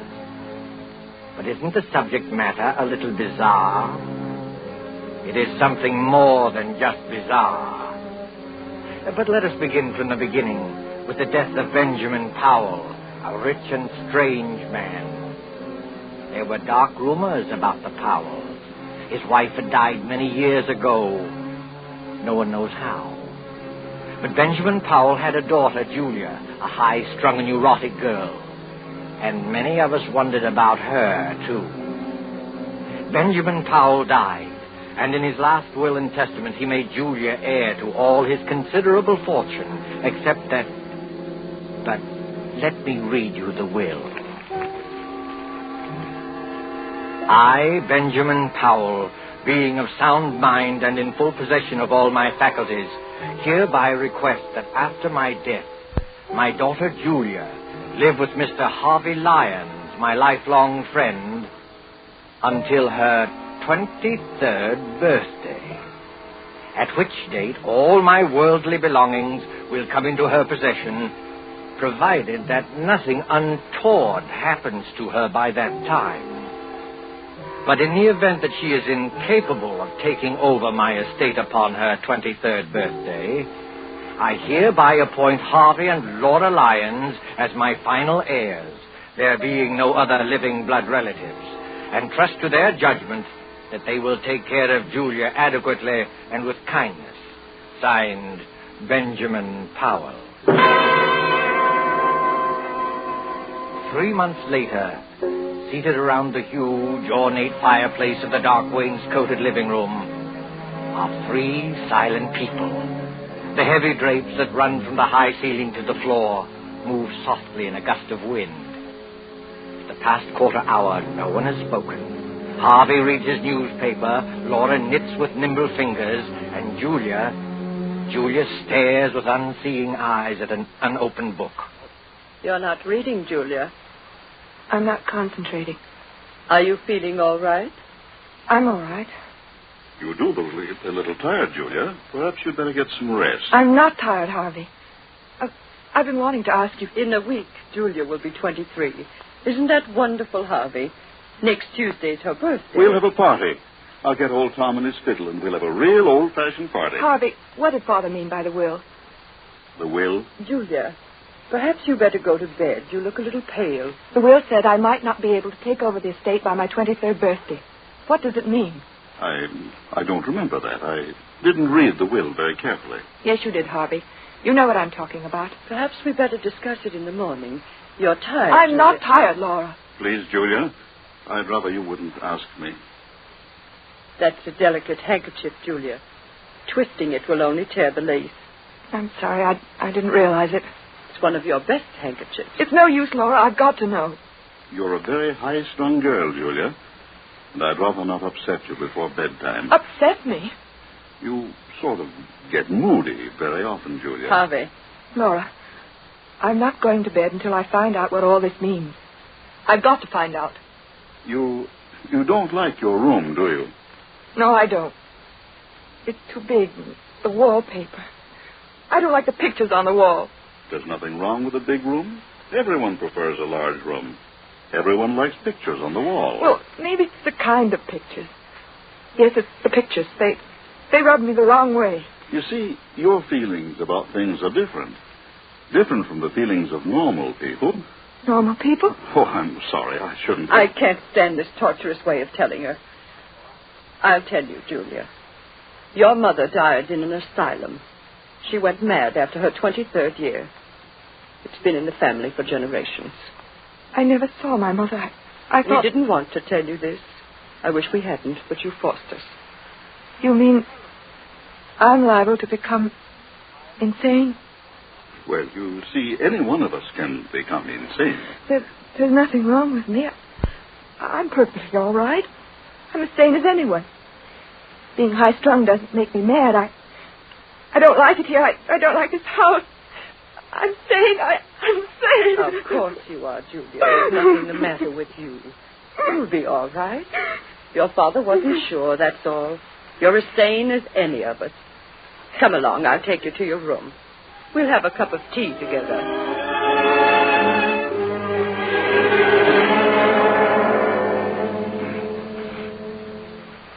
How is she, Laura?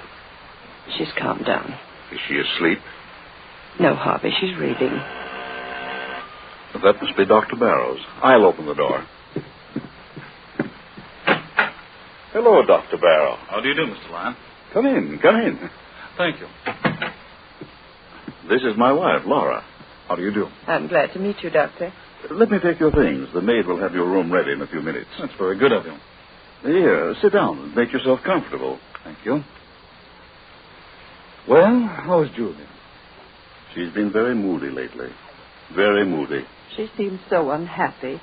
I've tried to draw her out, but I haven't been much good at it. Is she still grieving over her father's death? No, it isn't that.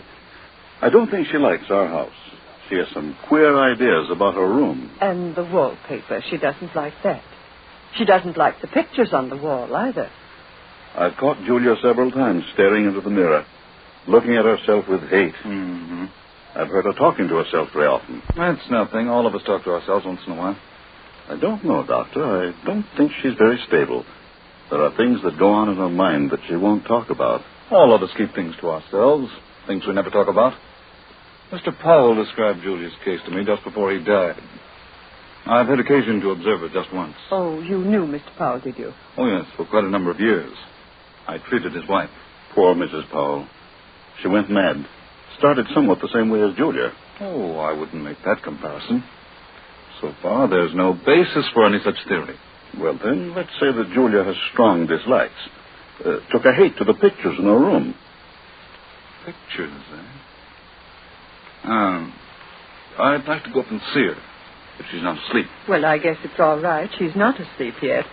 Her room's the second from the right as you reach the top of the stairs. Thank you. I'll just stop in for a few minutes.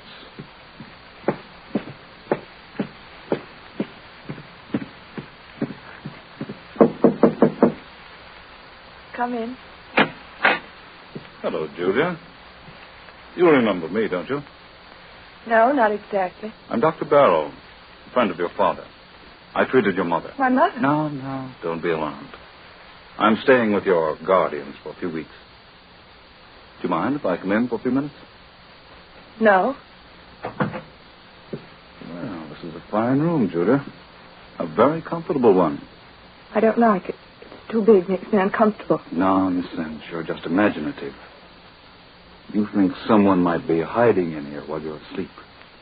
Is that it? It isn't that. Don't you like that picture, Julia? What picture? The one you're staring at. I wasn't staring at it. I just looking at it, eh? Looks like a fine painting. I don't like it. I'm going to have it removed. You can if you like, Julia, but I don't think you should. It's an unpleasant picture. It gives me nightmares. Look at it. That frightful-looking man about to come through the doorway, and the unsuspecting girl sitting in a chair with her back towards him. He's not frightful-looking at all. It's just the black scarf around his neck. He's about to kill her. You certainly have a vivid imagination. I'm sure the artist had no such idea in mind. I hate the picture. I'm going to ask Harvey to take it out of here. No, Julia. You mustn't be afraid of it. The longer you keep looking at it, the less afraid of it you'll be. You've got to conquer your fears, or they'll conquer you. That picture has a horrible fascination for me. I can't take my eyes from it. Last night I dreamed that the man in the picture came through the door with a knife in his hand and killed the girl. It was an awful dream. But that was only a dream. If I take that painting off the wall, you'll find other things to be afraid of. Now, you do as I say. Forget about that picture. Get a good night's sleep. Nothing like a good night's sleep to lift your spirits. If that picture fascinates you, keep looking at it. Don't be afraid of it. Will you do that? Yes, Dr. Barrow, if you say so. That's fine. I'll see you in the morning. Good night, Julia. Good night.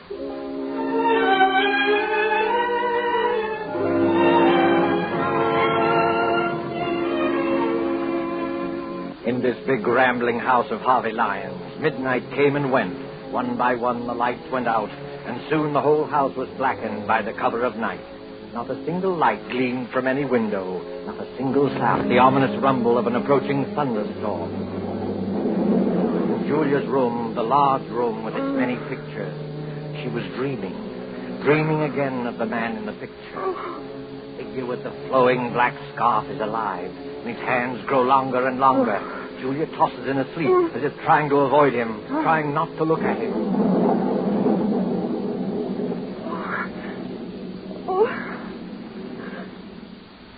Who's there? Oh. It was only thunder. Oh, what a terrible dream. That awful picture. What was that? There's someone in this room. Someone's hiding in this room. The light. Where's the switch? Where is it? Oh, here. There's no one here. It's coming from the ceiling. From up above me. It's my imagination. There's nobody there at this hour. Nobody. I've got to go back to sleep. Dr. Barrow said I need sleep.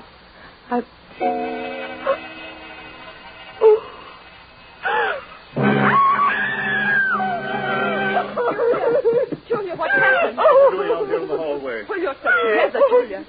That man. What man? The man in the picture. He's moved. What do you mean? The picture. The man at the door. He's not at the door. He's inside the room. You must have been dreaming. Of course, dear. It was only a dream. I heard a scream and Julia, what's happened to you? He says she saw a man in one of the paintings move.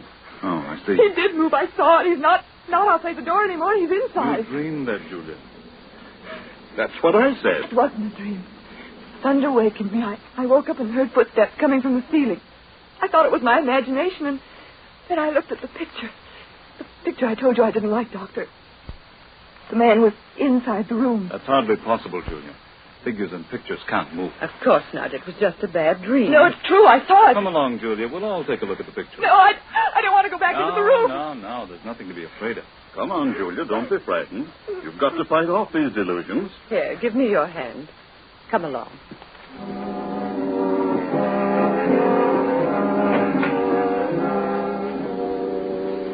Well, now, what picture was it? The one near the bed. Oh, yes, the picture by Gregory. It's one of our oldest paintings. Well, there it is. It's the same as I saw it a few hours ago. Look at it, Julia. I can't believe it. The man with the black scarf is still outside the door. And he'll stay there until that picture crumbles to dust. I could have sworn I saw him inside the room approaching the girl. Dreams can be very vivid. And there are no footsteps coming from the storeroom. I must be out of my mind. I could have It's sworn. nothing at all, Julia. All of us occasionally have vivid, realistic dreams. Once I dreamed I was being chased by a herd of elephants. It was so real I heard the thundering footsteps even after I woke up. It was so... Delusions can be very real You do and believe... horrifying. You do believe, don't you, Julia, that it was only a nightmare? Yes, I think so. If Julia wants to, I'll take the picture out of her room. I don't think it's wise. You have to fight these unreasonable fears. That's true, Julia. Never give in to them. Well, I'll go crazy if I keep looking at that picture. It might be the other way around, Julia. If you run away from it, the mental disease prevalent in your family will take firm hold in you. You'll get worse and worse, as Dr. Barrow says, until you be afraid of your own shadow. You'll be afraid of everything, of everyone you meet. Afraid to be alone. Afraid to be with people. Afraid of yourself. Afraid of your own clutching fingers. No, don't tell me anymore. Please, Mr. Lyons, there's no need for this kind of talk. Julia, look at the picture. It's nothing but some paint on a canvas with a frame around it. There's nothing about it that can harm you. And the danger lies in yourself. You've got to keep staring at it as often as you can by candlelight or in the dark until you've learned to laugh at it. It won't be easy. I'll try. That's fine. I knew you had courage. I'll get you a sedative so that you'll be able to sleep. I'll be all right in the morning. I'm sorry I became hysterical. And I'm sure you won't let yourself go anymore. I promise. You're sure you're not afraid now? No, I'll be all right. I'm sure I'll be all right.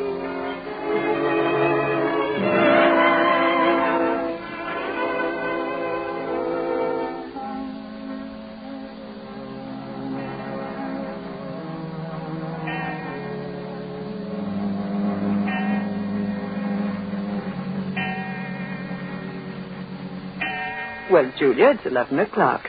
You know what Dr. Barrow says. I'm not at all sleepy, Laura. I'd rather stay up for a while. I'm in the middle of a fascinating story. You run along. I'll go to bed presently. Is anything wrong, Julia? No, of course not. Everything's fine, Laura. You're afraid to go to sleep, aren't you, Julia? No, it isn't that. Is that picture bothering you again? Yes. Last night I heard footsteps again. Sound woke me, and the figure in the picture, it moved. It moved closer to the girl. Oh, how terrible. Why didn't you call me?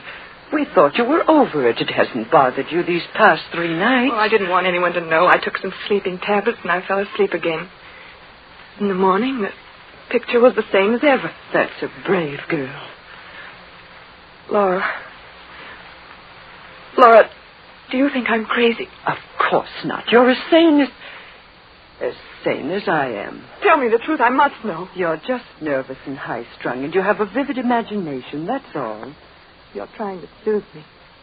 Why didn't you tell the doctor that you thought the picture moved? I was ashamed. You shouldn't be ashamed. Dr. Barrow is here to help you get well. I don't think you are. Oh, that must be Harvey and Dr. Barrow now. Hello, Laura. I've arranged to have old Tom at his fiddle here tomorrow night for Julia's birthday. And I've invited the Grovers. They'll be delighted to come. That is, if Julia's feeling well. Julia, you should be in bed. It's after 11. She's afraid to go to sleep. Please, Laura. It's the footsteps in the picture again, isn't it? Yes, Doctor, it moved again. At least I thought it moved, but I went back to sleep. Well, that's an improvement. At least you didn't get hysterical and try to run away like the last time. You were all right for a few nights. It's come back. There isn't much I can do for you, Julia, except to tell you to go to sleep. Fight off these delusions. You've got to do that. Come, Julia, I'll go with you to your room. Well, perhaps you can sleep in my room tonight, Laura. Just tonight. I'll feel a lot more comfortable tomorrow night. I'll be able to face it alone much better. No, Julia, that would be an admission of defeat. All right, if you think it's best. Good night. Good night, Julia. Well, keep up your courage. It doesn't look so good, does it, Doctor? Well, not too good, but it's not hopeless. She has an unstable mind, subject to delusions, which become very real to her. Her obsession about the picture's not so bad. We all suffer occasionally from optical illusions. But hearing footsteps coming from the storeroom above her... Storeroom? How did you know there's a storeroom above her? Your wife told me. Oh, of course. Well, that storeroom hasn't been opened in years. I guess there's no point in investigating it, is there? I don't think so. Those footsteps, like the moving figure in the painting, are all in her mind. Her mother behaved just like that before she went mad, didn't she? Well, there's some similarity. You haven't been to the storeroom recently, have you? No, I just mentioned to you that it hasn't been opened in years. Oh, yes, so you did. Forgive me for not listening more closely. That's perfectly all right, Doctor. Well, I just hope that Julia will be well for her birthday party tomorrow. Oh, I had no idea she was having a birthday. How old will Julia be? She'll be 23. Well, I must remember to get her a gift. Oh. Well, I guess I'll go to bed. So will I. I'll see you in the morning.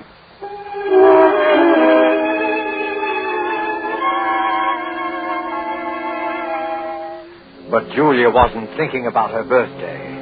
During the 10 or 15 minutes she spent in Laura's room, fear fluttered in her heart. When she finally stood alone inside her own room, panic, black, unreasoning panic began to take hold of her. In wild haste, she began to undress, never looking at the picture. I won't look at it. I won't. I'll go right to sleep. I'll take some pills and fall asleep. What was that? Oh. It was nothing. Nothing at all. All I have to do is keep from looking at the picture. I won't look at it. It can't do me any harm if I don't see it. I mustn't even think of it. I'll think about the trip I made to South America. It was a wonderful trip. The sunset. What was that? Footsteps. Those footsteps again. I mustn't hear it. I mustn't hear it. It was a wonderful trip. The Blue Caribbean. Rio is a beautiful city. Sugarloaf Mountain, the music, the dancing. Those footsteps. It's not footsteps. It's just my heart beating. I'll close my eyes. I'll sleep. Sleep. Why can't I sleep? Oh, Lord, let me sleep. I don't want to look at the picture.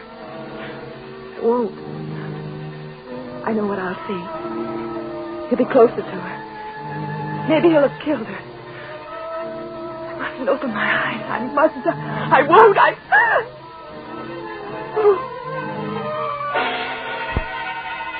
I've got to look at it.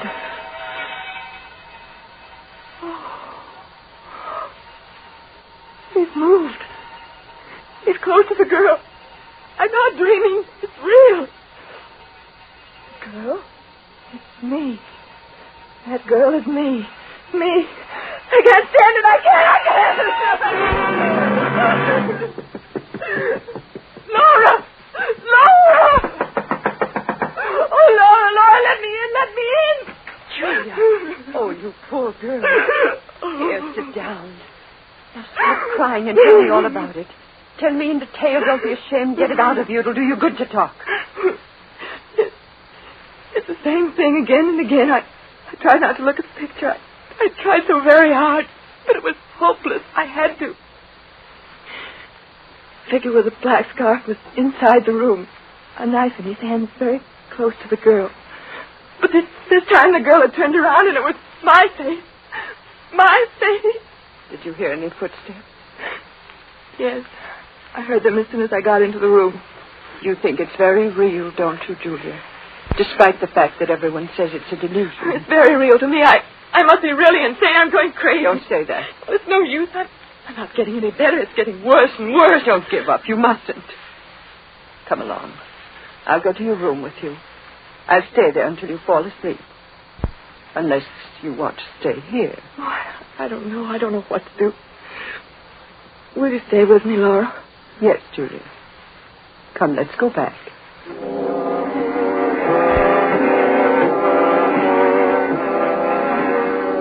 Well, the picture doesn't seem to... What's the matter, Laura? Nothing. Nothing at all. There. Did you hear it? Footsteps? It was probably a board creaking. Now you go to sleep. I think everything will be all right in the morning. You won't leave me? No, Julia. I'll be here. Thank you, Laura. Thank you very much.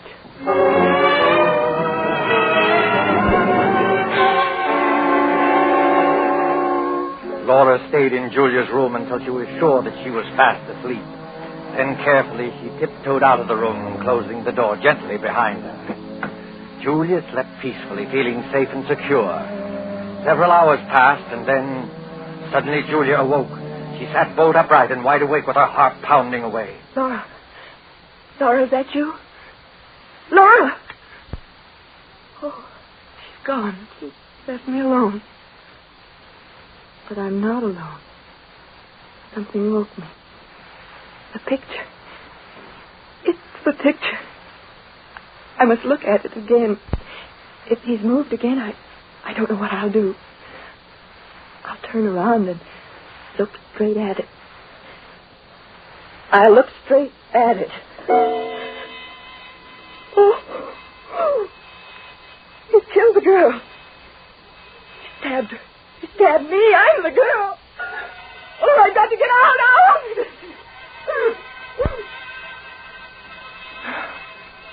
It's no use.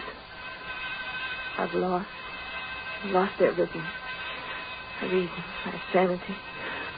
I can't fight it anymore. I can't fight against you and this black scarf. And now you're here. I can touch you. I can feel you. It's real this time. What do you want me to do? No. I won't run away. I won't scream. Do I want to spend the rest of my life in an asylum like my mother? No, I don't. You're pointing at the window. You want me to open the window? Yes. I'll open it. You say it will be best for everybody if I jump. Yes. The only way out. The only way. I'll do it. I'll do it now without thinking. It will only take a moment. Julia! Oh, Miss Laura. We came just in time. I've got her out. Is she safe? I'm safe. You can come out from behind that chair, my friend. Friend? Come out or I'll shoot. I don't understand. My head's going around in a circle. I can explain everything. I was merely Dr. observing Julia. Barrow. Procedure was a little unusual. I'll do the explaining, Dr. Barrow. You tried to drive Julia crazy. Tried to drive me crazy. That's right. He tried to do it with the picture. You're all making a serious mistake. Mistake? Look at the picture. The figure is inside the room stabbing the girl. No, it wasn't your imagination, Julia. He painted several pictures, each one of them with the figure close to the girl. He used the storeroom upstairs. That's why you heard footsteps. I got suspicious when I found a black scarf in his room. And when I looked at the picture a little while ago, it was full of dust. I dusted it off myself a few hours before. Yes, and Dr. Barrow seemed to know there was a storeroom above you. I couldn't understand how he knew that since it had been closed for years. Why? Why should he want to drive me crazy? Because he's not Dr. Barrow. He's Ralph Powell, your cousin, who disappeared many years ago. Everyone thought he was dead. After I got suspicious, Harvey and I went up to the storeroom and found a lot of pictures he's been painting. This scoundrel is a very talented artist. He's been changing the pictures on the wall. His plan was to drive you insane and then contest the will, since he's your nearest blood relative. Oh, horrible, and I really thought it... I had no intention of killing Julia. I swear I didn't. I just wanted to frighten her. Almost jumped out of the window. I might have been dead. Right now, lying dead outside. Don't think about it, Julia. It's all over now. You're all right. I'm not insane. Of course not, Julia. Why, I almost forgot. It's already Tuesday. Happy birthday, Julia. How does it feel to be 23 years old? It feels wonderful.